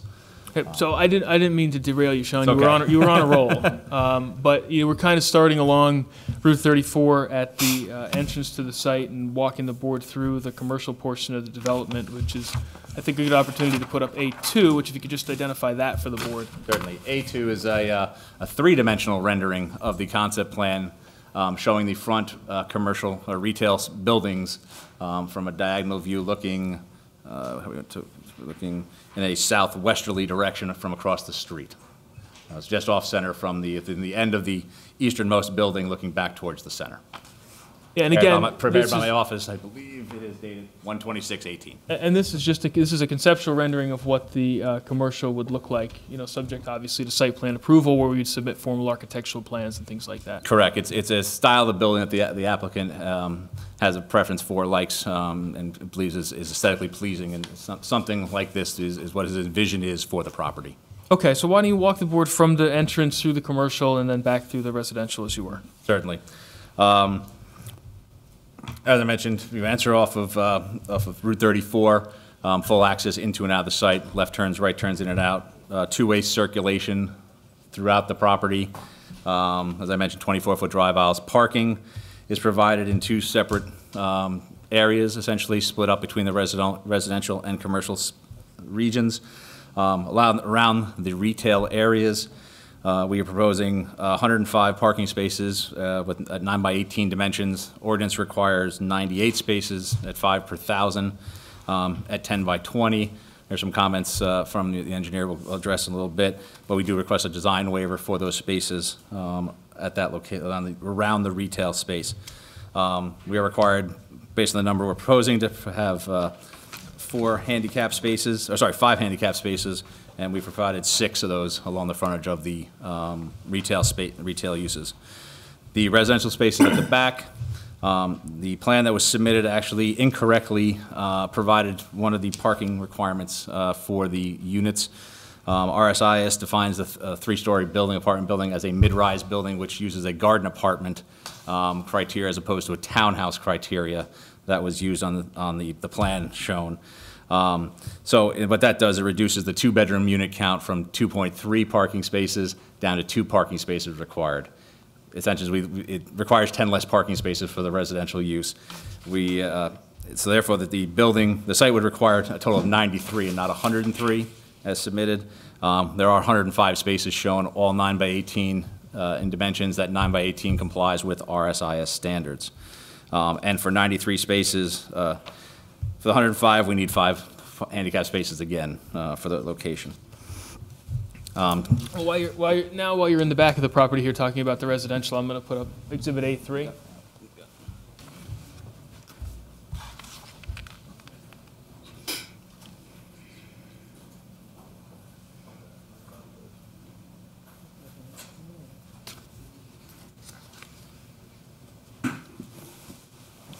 So Sean, could you just describe A3? A3 is a residential building the applicant has developed in another town in the state. It's once again a conceptual idea of the type of look that he may want to put on this place on the site for those residential buildings at the back. That building shown right there is actually bigger than what we're proposing. That is a 36-unit building. So from the light pole to the left of the page, those units would go away and would just be everything from the light pole to the right. But similar type of materials on the outside and variations in the roof line to make it look a residential as opposed to a straight commercial apartment type of building. Try to blend it in with some of the adjacent properties to the rear. And speaking of the roof line, Can you talk about the height that's being proposed? Yes, the application proposed a height for that at 40 feet and 3 stories. In reviewing the review letter from your engineer in our application, we realized that we need a D variance because the height exceeds 10% of that permitted in the zone of 35 feet. And speaking with the applicant, we've agreed to lower the elevation of that roof down to a maximum of 38.5, which would be the 10% max. So it would put that into a C variance instead of a D variance required for that. Still requires a variance for exceeding 35 feet, but doesn't need the D that we've previously were requesting. With regards to, sorry. You were proposing 40 feet? 40 feet. Okay. So it still remained at 3 stories, but only 38.5 feet maximum. There are a couple other, I guess, variances that we are requesting as part of the application. As pointed out, we're in an R30 zone, which is really a single family and a townhouse type development, not zoned for what we are asking for, hence the use variance today. The couple other D variants we're asking for are density, where 1.2 units per acre are required, and we have 7.6 based on the multi-family use.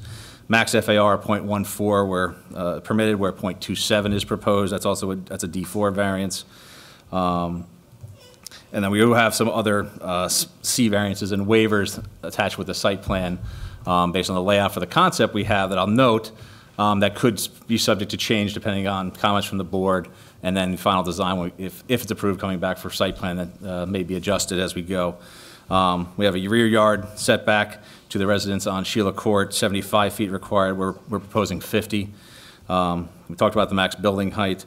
A landscaping coverage, 65% minimum. We have 50% on site. And then there's some variances regarding building separations in section 250-47 of the ordinance. The table that was provided on the use variance plan did make another error on that. It referenced a portion of that as being related to the commercial uses. That section of the ordinance is specifically for residential buildings only. And there are a couple of variations on that. So the face to street curb height is the height of the building with a minimum of 20 feet. I believe in the review letter from your professionals, there's a question on where that was required to. We were asking for it previously, but the street is out on 34, so we are more than 20 feet or 40 feet of the height of the building, 38 feet 5 now. So that does not apply anymore. A building to a parking area, it's half the height of the building, so it'd be a little over 19 feet required. We have 15 feet from the face of the residential to the first parking stall on the locations. And then the window to window, which is the separation between the two buildings, it's 4 times the height, which would be about 116, 115 feet. We have 90 feet separation between those buildings. As well as 2 waivers, the parking stall size for the commercial uses, 9 by 18s versus 10 by 20s required. And then for the, there's another requirement in the waiver in the buffer section of the ordinance for a 50-foot buffer along Route 34 for commercial uses, and we are proposing a 10-foot buffer at this time. So let me pause there real quick, because that was a lot of technical information, and there's a lot of variances that he just listed. And Mr. Chairman, again, I know we have some new board members. And Mr. Himmelman, you can feel free to jump in at any point. But you know, as I mentioned at the outset, this is a use variance application. So obviously we're seeking to put a use at a property where that use is not technically permitted under the ordinance. So the bulk standards and, you know, some of the design standards that are set up in the ordinance for that piece of property, they don't really fit this particular use that we're proposing. That leads to a number of variances that you just heard. The most important variance, and the reason that we're here tonight, is the D1, which is the use at the site. These bulk standards and bulk variances that we just went through are generally subject to change because there's going to be a lot of site design comments and site design work that we're going to have to go through with the board and its professionals when we get to a site plan phase of this application if we get there. So I just want the board to understand that while it sounds like we're asking for a lot of variances, it's because of the nature of the use variance that we're asking for that creates these host of other bulk variances. So I hope you'll have that framework when you're considering as we move forward. Couple last items. We'll wrap this up and try not to be too long. Proposed grading on the site, as I mentioned, right now it's kind of split, with half the site going towards the rear and the residence, and then the other half coming towards Route 34. The goal of the design here would be to all the parking areas proposed on the site and a lot of the improvement areas to drain down, grade down towards Route 34 and reduce the amount of slope heading back towards those residents. What that will do, it will impact the stormwater management design and the impacts to the adjacent properties. There will be a reduction of area and therefore a reduction of flow going to those properties at the rear, and hopefully improve if they are having any issues back there with some wet weathers, because there is a fairly steep slope coming back to the rear, those rear yards of those properties on Sheila Court. I would probably say probably about 50 to 75% of the runoff that goes there right now would be redirected away from their properties, providing them a substantial benefit in that regard. And just on that point, I think we are aware that there is somewhat of a stormwater issue on those properties to the south of our property, the residential properties on Sheila Court to the south of our property currently because of the steep slope. Yes. Correct? Yes. So one of the proposals of the applicant is to, with this application, perform some grading to eliminate that stormwater runoff issue that those residents are currently dealing with. And then maybe that, while we're dealing with that area of the property, our southern border to the Sheila Court properties, can you talk about the buffering and what we're proposing to do there? Get to that in 1 second. Perfect. Finishing up with the stormwater, the question was also in the professionals report how it's going to be handled. The previous application had proposed the runoff to go down towards the Sheila Court Route 34 intersection, series of basins on the property connecting to an inlet in the state highway. The same idea, based on the grading on site, the low spot is at that location. We would do the same kind of thing, collect the on-site runoff in inlets, envision it piping down to a surface basin, obviously compliance with RSIS standards in terms of stormwater runoff and the New Jersey Stormwater Management Rule for recharge, quantity, and quality reductions prior to discharging into the Route 34 system. Other utilities on the site is you have a sanitary main across Route 34, which would extend into the property to service the buildings. A water main down, I believe, at Sheila Court, from some mapping I've seen from the MUA, extend that up into the site to service the property, and then gas, electric, telephone, all run underground into the site, so there'd be no additional overhead poles or utilities as part of the application. With regards to the landscaping and lighting and the buffers, we provided a 50-foot buffer along the back of the property adjacent to Sheila Court, also around the detention basin and portions of the front with the detention basin and adjacent to the residential property, which has happened to be on lot 21.12 to the west of the site. And in those buffers right now, some of those buffers have existing vegetation. Some of them are a little scarce in those locations. The goal would be to provide a permanent screen from this development onto those properties, year-round screen, evergreens. The actual design of that obviously has not been determined yet at this point, but we would supplement existing plantings with plantings, possibly a berm, do what's necessary to raise it up, obviously, to give those people the privacy from our side, as well as privacy from our residents from them in their backyards. We do encroach in that buffer at in a couple locations, one along the front, along Route 34, as I mentioned, and need a waiver for that. The idea there, too, is that we want visibility to the front, to put too much grass, too much green, just blocking the buildings. So we want to keep it open to be viable for the retail spaces. And then the hammerhead parking area at the southwest corner of the building, in the back corner, that encroaches about 25 feet into that buffer.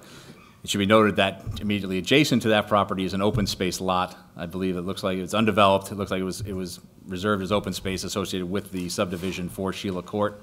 From what I can see, there are no houses along it. It's all forested and wooded. So the nearest house is sorry, probably not Sheila Court. I apologize.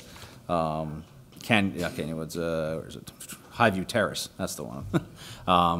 So it's butting up against a wooded area, so there's no impact to the neighbor or any homeowner at that part. The only impact would be that small hammerhead to the rear of the property, and I believe with the 10 spaces that were incorrectly counted as required, we can pull that hammerhead back away from that property to provide a 50-foot buffer to his property in that location as well.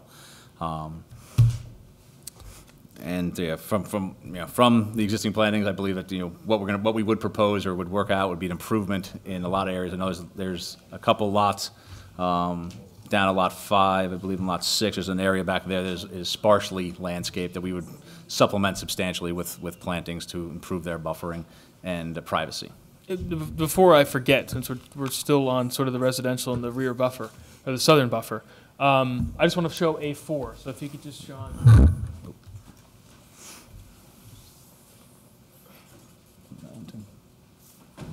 Certainly. This is just another idea, or an idea that the developer is looking at as an option for the residential building at the rear. The front, the materials change a little bit, but the roof line, instead of having multiple peaks in through it, simplifies it a little bit more. So just, once again, just ideas that we're throwing around this time. Obviously, if the board looks favorably on the use tonight, as part of site plan approval, we would provide rendering, or not rendering, but plans associated with it as required by the ordinance. Good.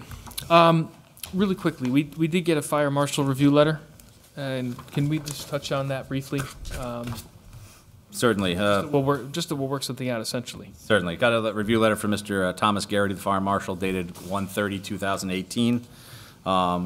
Lists a couple items as unsatisfactory with regards to fire hydrants and Knox boxes. That's stuff that obviously we will coordinate and provide at sign a site plan. One comment he did have about fire lanes and access. I did speak to him today about that to get some clarification on what he's looking for. His concern is at looking at Exhibit A1. A1? Yeah. At A1, as you come in through the commercial spaces and get past the last driveway, they make the right into the residential spot. There's a single access point back to those areas. He's looking at that as a pinch point. If one of his vehicles is parked there, it might be difficult to get another vehicle around it to access it. So he's looking for a second access point back to the residential building. The areas in yellow are what he was, the areas that he was looking at, requesting a 20-foot paved surface, hard packed. We talked about maybe a grass paver type of thing. That there his concerns were with snow removal and didn't want it. He's had some problems with it, so understand his concern. He's looking for pavement, concrete, something they can plow during winter to maintain access year-round through the property. The final location of that is not determined. He's showing it in the 50-foot buffer adjacent to the resident right now. We're looking at some ideas to maybe bring it up the drive aisle, just maybe move the recreation area a little bit and cut through at that location. Still a plan of works that we're working at, that we work out with him, obviously, if the application proceeds further after tonight. And he's also looking for some access to the rear of the residential buildings, once again at 20-foot access to the limits as shown in yellow on the plan for each limit of the residential building. He's not asking for full circulation around it, but just in that area. So we'd be willing to work with him to provide him with what he's looking for. Obviously, if we put a paved road behind the buildings, it reduces the buffer at that location. As I testified, we beef up the buffer to provide substantial clearing. It is only for emergency uses. His comment letter shows a chain across that area, so it would not be used by any other vehicles except the fire vehicles in a case of an emergency. So it's not accessed by the residents or the commercial people or anybody accessing the site for vehicular use. And one of the ideas that the applicant had that we discussed before the hearing to address the fact that a portion of that 50-foot buffer behind the proposed apartment buildings might have to be eliminated for fire access. So you would reduce the 50-foot to the 30-foot is to, prior to the site plan phase, should we get there, work with the residents of Sheila Court to maybe add some additional buffering on their property at the applicant's expense. So that would be another way to solve it, something that we would have to look at. But it would be a way to give them more screening, but also give the fire marshal his access behind those buildings. So we would have to work that out as part of our site plan. So, I mean, that's just to say we got the fire marshal's review letter, noted his concerns, and we will endeavor to comply with them if we move to the site plan phase. I think that's all I have for Mr. Delaney. Thank you. Great presentation. Thank you very much. Mr. Dorsey. Thank you, Mr. Chairman. From an engineering perspective, most of the comments that we have, and we do have a few site plan comments that we've offered, would be addressed at site plan phase, and I think that's something that we come across all the time. So most of the, I really don't have any questions for the applicant's engineer. We've agreed, or they've agreed, that most of the comments we have will address from an engineering perspective. We do have quite a few traffic comments, which we'll address when Mr. Kennel gets up here, and obviously we have some planning comments too. Okay, Mr. Kay would have nothing for this Well, witness? I do. I just want to clarify what use variances you're asking Please for. put your name on the record, because we call you Mr. K, and I want everybody to hear this. Tim Kaluuya Kalani. Where do you think he's from? Hawaii. Brooklyn. I just wanted to clarify what. Thank you. Okay. Everybody's going to be tested on it. You got to say that before the end of the night, right? You're on TV. I just want to clarify what use variance. I mean, you got rid of the height variance, but you got a D4 for We have a D1 use. We have a D4 for the FAR and a D5 for the density. But you're asking for those tonight, even though you don't really have a site plan that you can really rely on. Well, at this point, we're really asking for the D1. The D4 and the D5 are, I think, still subject to change based on our site plan. Exactly. I would agree with that. So we want the use. I mean, in terms of what conditions the board might put on a use variance approval, if we get to that point, we could talk about that. But I think that those numbers are subject to change at this point.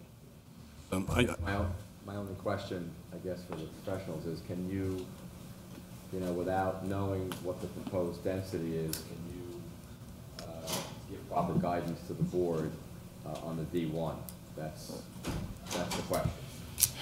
I mean, it would be better if you had a plan that was definite, definitive. I mean, you can still argue the merits of, how it,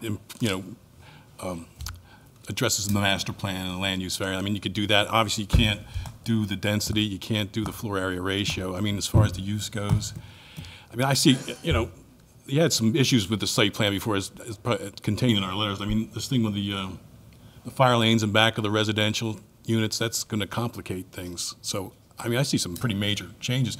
Also, I mean, your site has a couple of wetland areas, right? Yes, it does. Do you have a current LOI? The LOI, I believe, is expired. We would have to get a new one. You'd have to get a new one. For that, I believe we've had somebody look at it and doesn't believe they've changed, and we go through the same process and get the LOI in order to, and if we needed to fill them, the previous one was isolated at the front quarter with an intermediate resource value, and the one at the rear was a pond for irrigation as a state open water. It was identified as a state open water, once again. Didn't your EIS, if I remember correctly, identify that maybe there was a possibility of vernal habitat in there, which would really impact your buffers and That would. I mean, your site? The LOI that we did before showed it one way. So obviously, we'd have to get through it and whatever the subject of the DEP. If things have changed since the original was identified, we'd have to get that and adjust the plan accordingly. You may have the significant buffers, right? I mean, potentially, yes. And also, I looked at the way you calculated your density. You come up with 7.6 units per acre. You used the whole site for that, didn't you? Did use the whole site, correct. That's not really accurate then, is it? Not really. Accurate. Sorry. I mean, you included the retail portion in your density. Correct. I included the entire property related to the number of units that would be proposed on the property. No, that's all I have right now. Go to the next one. Hold on, let me go to the board. Of this witness on my left. Questions? Yes. Will these buildings be fully sprinklered? Yes. All four? Pardon? All four? Yes. Elevators in the two apartment buildings? No. My only other question is, on the entrance, you're showing like a little median separating the in and the out portion there? Yes. And it's 15 feet wide. Should we need to bring a 44-foot fire truck in there? And this may be for your traffic person. Will that apparatus be able to make that turn, whether it be a right-hand turn or a left-hand turn, to get to the front of those commercial buildings? Should we need to? Bring this up to you and show you more closely, but that was one of the concerns we talked with the John, real quick, fire before marshal. you start, waiting we'll for go to market. There you go. Exhibit A5 is a fire truck circulation plan that we prepared specifically for this question for it. talked to the fire marshal. He had a 42 long truck that he mentioned with a 25-foot turning radius. The apparatus that we had in our templates is 42.5 feet long with a 36-foot turning radius. Coming through the front median, the overhangs of the fire truck would overhang that median, but the wheelbase would still be within it. We could also make that a mountable location to get through there. And it shows it coming in after the residents doing a K-turn and coming back. That was obviously before some of the fire lane comments that would be needed for circulation to get through that. Likewise, we also ran it around the retail spaces, and it can make all the turns without encroaching into any of the parking spaces, and do that. And if there are minor tweaks or so, obviously that would be done with some radiuses to increase them and do that. But we did look at that with a larger, more difficult vehicle to turn, and from what we've shown, what we believe that it would be able to circulate clearly around the property. Thank you. How about on my right? Any questions? Board members? Yeah, I have a question. Mr. Stone? I'm looking at lot 5, all the lots behind the home.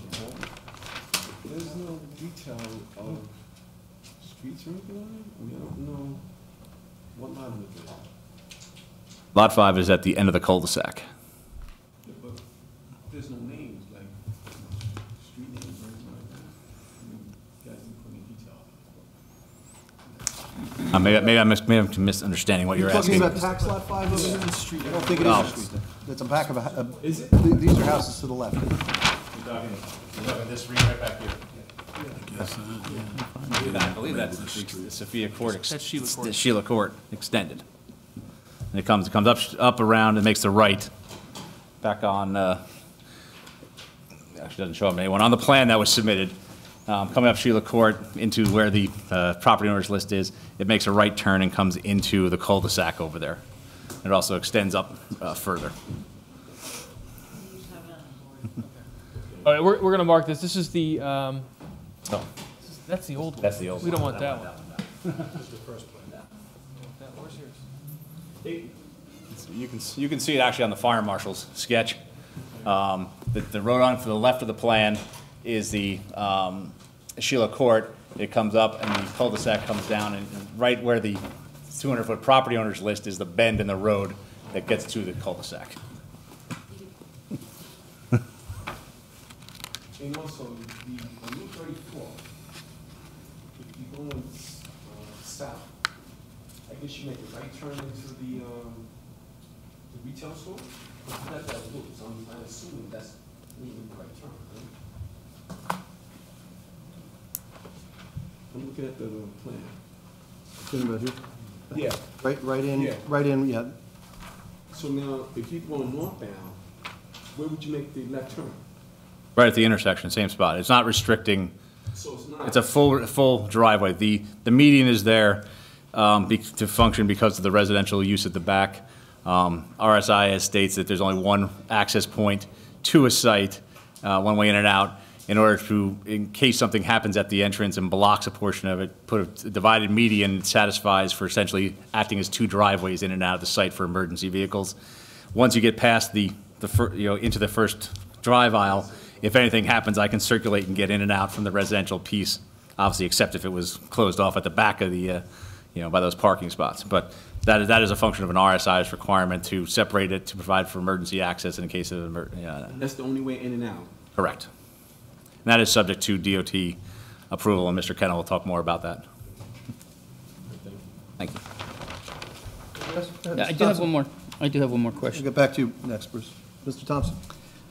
Yeah, as far as the retail part of it, is there any restriction on what it can be? Or it could be like a liquor store, or it could be anything? Because we have restaurants in town that have a pretty sizable following.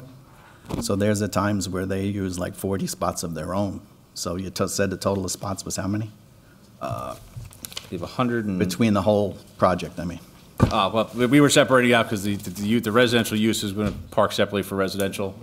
We'll go not to have to see retail people go back and park in the residential spaces for there. That would be for the residential tenants only. So the they retail can't go back there, but how would that be controlled? That we can work. We can work that out and provide that if this moves forward. If it has to be some kind of a signage, residential parking only, something of that nature we can post. The total number of commercial or retail spaces are 105 proposed. 103 or 98 are required, so we've actually exceeded what's the minimum is on the site. Obviously, that is also with a reduced size of 9 by 18. Some of the comments in the review letter were we're asking for a design waiver would be to possibly increase those at some high turnover areas, essentially at the front of the buildings maybe. So we may lose a space or two to accommodate to put 10-foot stalls along the front to comply with that, and only ask for the waiver at some locations on the property. Thank you. Mr. Walker? Question, what will happen to the one-story structure that's still on the property there, that the lot that's shown being undeveloped right there? Just to the left, off To the right of that, right there. That's a separate homeowner. Yeah, right that's now, not part of it. It's actually owned by the same owners that own our property, but we're not under contract to purchase that lot. So we don't know. Thank you. Nobody else? You want to go with your next witness? Sure, do you public at the end? No public? At the end. Okay, sure, yeah. Mr. Scott.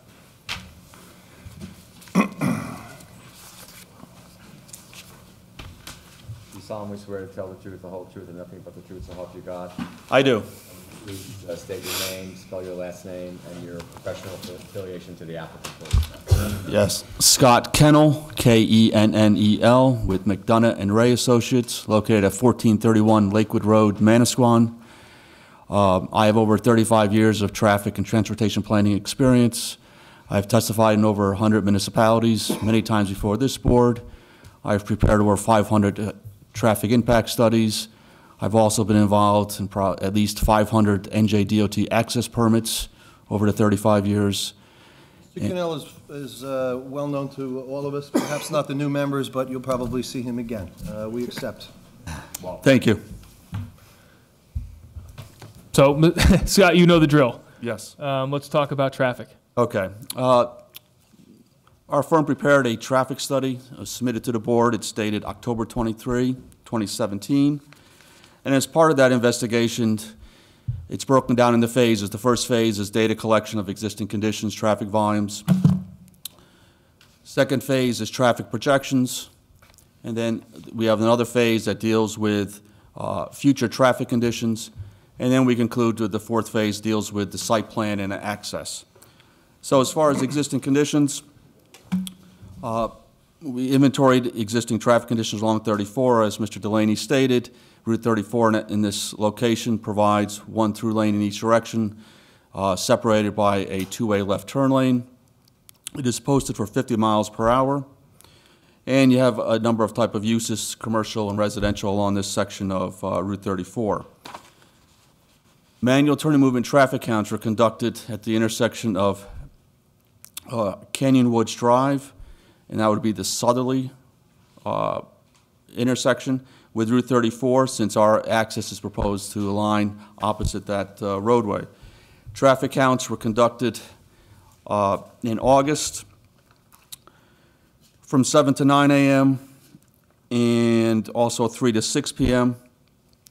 And then we updated those traffic counts to consider school activity and non-summer traffic volumes with the conduct of traffic counts in September of 2017 for the weekday PM peak hour or period, as well as the Saturday midday, which is typically the highest traffic activity associated with the commercial development.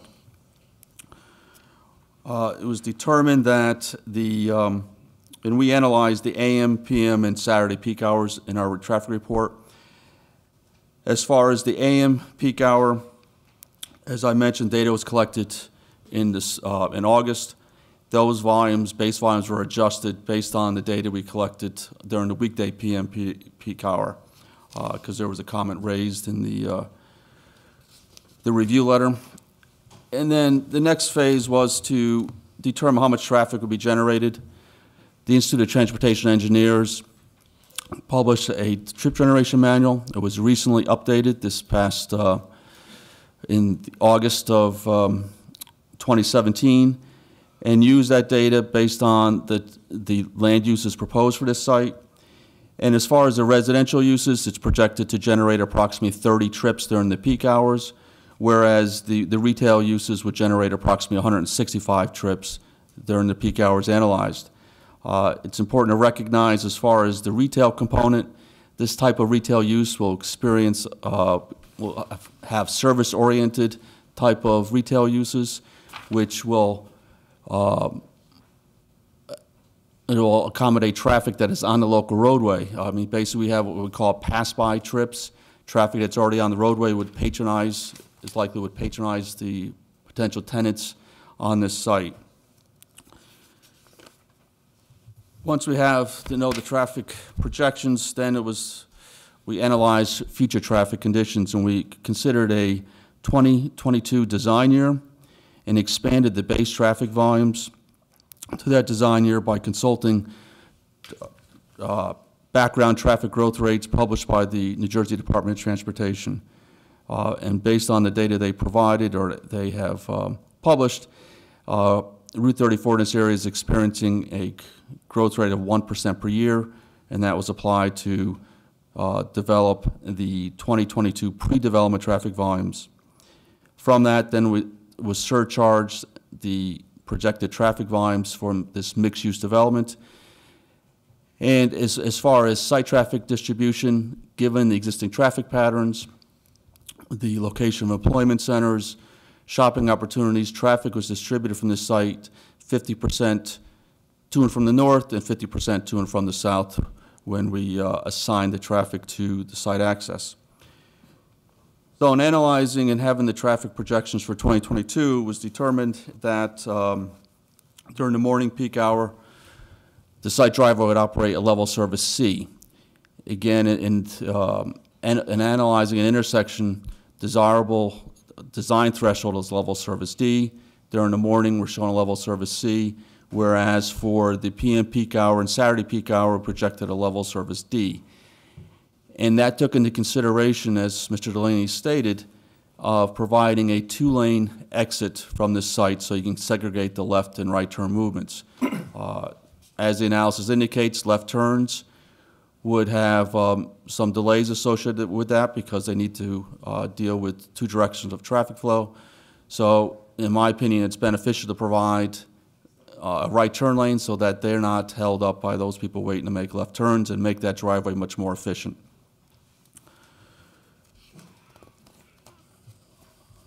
As far as the use variance plan, as Mr. Delaney has testified, the parking proposed for both the residential and retail exceed the RSIS requirement as well as the township ordinance for the retail center. It's my opinion that the parking provided is more than adequate to accommodate both uses.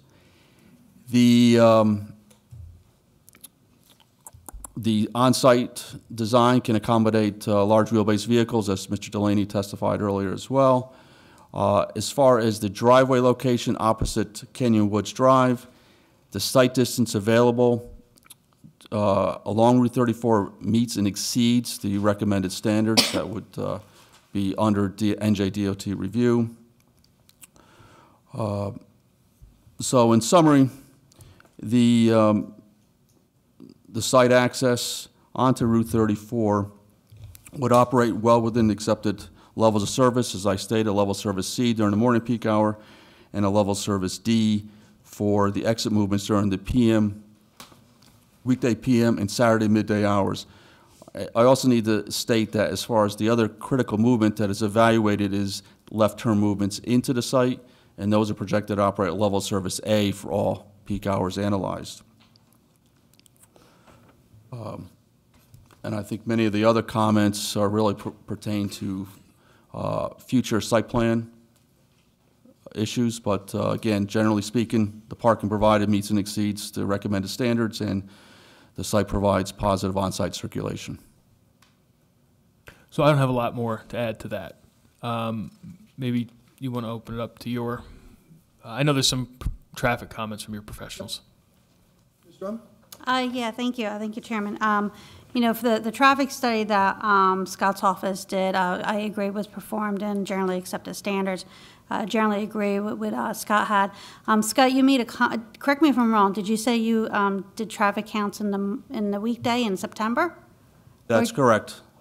Okay, I just didn't have that information, but that's fine. I don't think that's really going to make, were the September counts higher than August? Yes, they were. They were approximately 10 to 15% higher. Okay. And that's why I'd used that data, and I adjusted the summer morning counts accordingly based on the PM data. Okay. All right. Correct me if I'm wrong, this may be for the engineer, the island that was discussed, there was some discussion about that possibly being mountable for the fire truck. Is that correct? That's what I would expect, and that's what I would recommend, just to better accommodate large wheelbase vehicles. My only concern, and I know this is really a DOT, I know they don't like mountable curbs, so that may be an issue when we get the site plan regarding that. Regarding the use variance, though, I mean, as you're probably, this board's extremely aware of that, you know, we have a by right use of only a few homes, and we're going to apartments and retails. And while the access may operate, you know, sufficiently, the question really as a use variance is, you know, from the negative perspective is, you know, what's the kind of impact off-site? You know, you do have a commercial site here that is going to draw area residents. My one concern is, you know, what particular roadways those residents are going to take to reach, you know, Route 34. And considering you do have a lot of neighboring residential roads, you know, the concern was people would probably cut through those residential areas.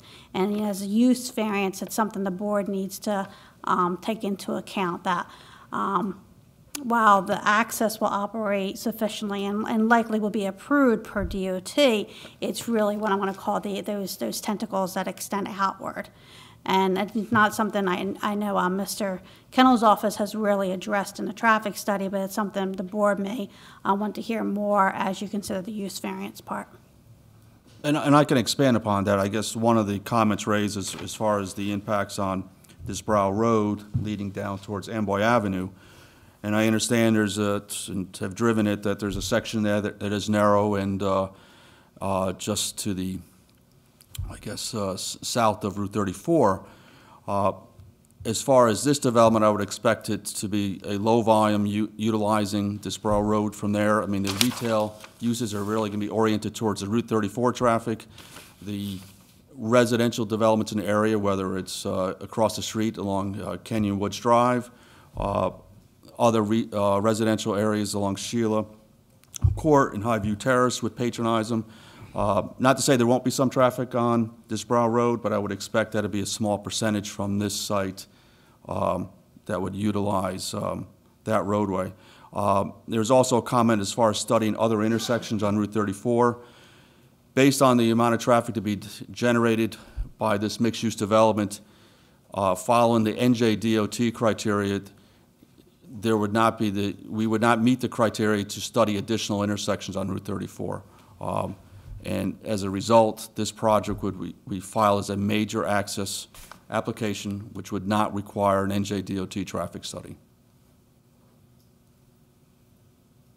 Well, again, for the board's consideration, while I agree that the DOT won't require anything, but again, as part of the use variance, you know, we're going from, you know, approximately 7 trips, give or take, to, you know, a pretty substantial magnitude. So it's just something that the board may or may not want to consider, you know, as you take a look at the use variance, at least from a traffic perspective. Scott, my other concern, really just, I know, you know, you've done a lot of work with DOT, so have I. Do you envision that DOT is going to want widening for like a frontage or decel? I wouldn't expect a decel, but I would expect that there'd be some widening to provide a shoulder. The shoulder there is very narrow. It's 1 to 2 feet, so I mean, I would expect that at a minimum, they'd ask for an 8-foot shoulder along the site frontage. Yeah, I would tend to agree. That's typically where DOT's been going the past few years, is they've been wanting at least an 8-foot shoulder, which may or may not impact this development as it goes forward in the site plan. Because again, the curb line's going to get pushed in, and you know, could impact buffers or I don't think would right away be dedicated, I'm not really sure, but it's just something as part of site plan, that there may be some further impacts as you come further in. The other thing that I was a little concerned about, again, more site plan aspect is, I know Mr. Kennel's report projected, 2 vehicles may queue, and, and a second vehicle would probably block that first internal access. It's something as part of site plan that will probably have to be taken a little bit better looked at. If we're going to have a shoulder on Route 34, there's at least an area where people can store, temporarily for that little bit of time. My concern was, since there is no shoulder out there now, there's really not an escaped area. Thank you. Mr. Kay, you have anything for Mr. Kennel? No? Okay. Board members on my left? Yes. Go ahead, Mr. Walker. Could you explain how you think the school buses would drop the children off in this location? Well, as far as school buses, based on my experience, I wouldn't expect the school board to consider having buses come on site, so there'd be one of 2 options. Either they would have the school bus stop right along the site frontage on Route 34, or if there is another school bus stop location, say, along Sheila Court in the vicinity of Route 34, then they may have to go to that location. But that is something that would be subject to the School Board Transportation Committee. I would not expect, given this type of site, that they would come on site. You would provide some sort of a sidewalk if they get dropped off on Sheila Court to... Oh, yeah, I would see a sidewalk. I can't see little children or young children walking through the retail portion of that. To me, that's a recipe for disaster. Dropping them off at the front of 34. I would think you'd want some sort of a drop-off closer to those, closer to the apartment buildings where they live. Well, I mean, again, that's something you'd have to work out with the school board, but we would provide whatever, the appropriate sidewalk system to get them to wherever the bus stop is. We can look at that. That concerns me. Yep, we will look at that.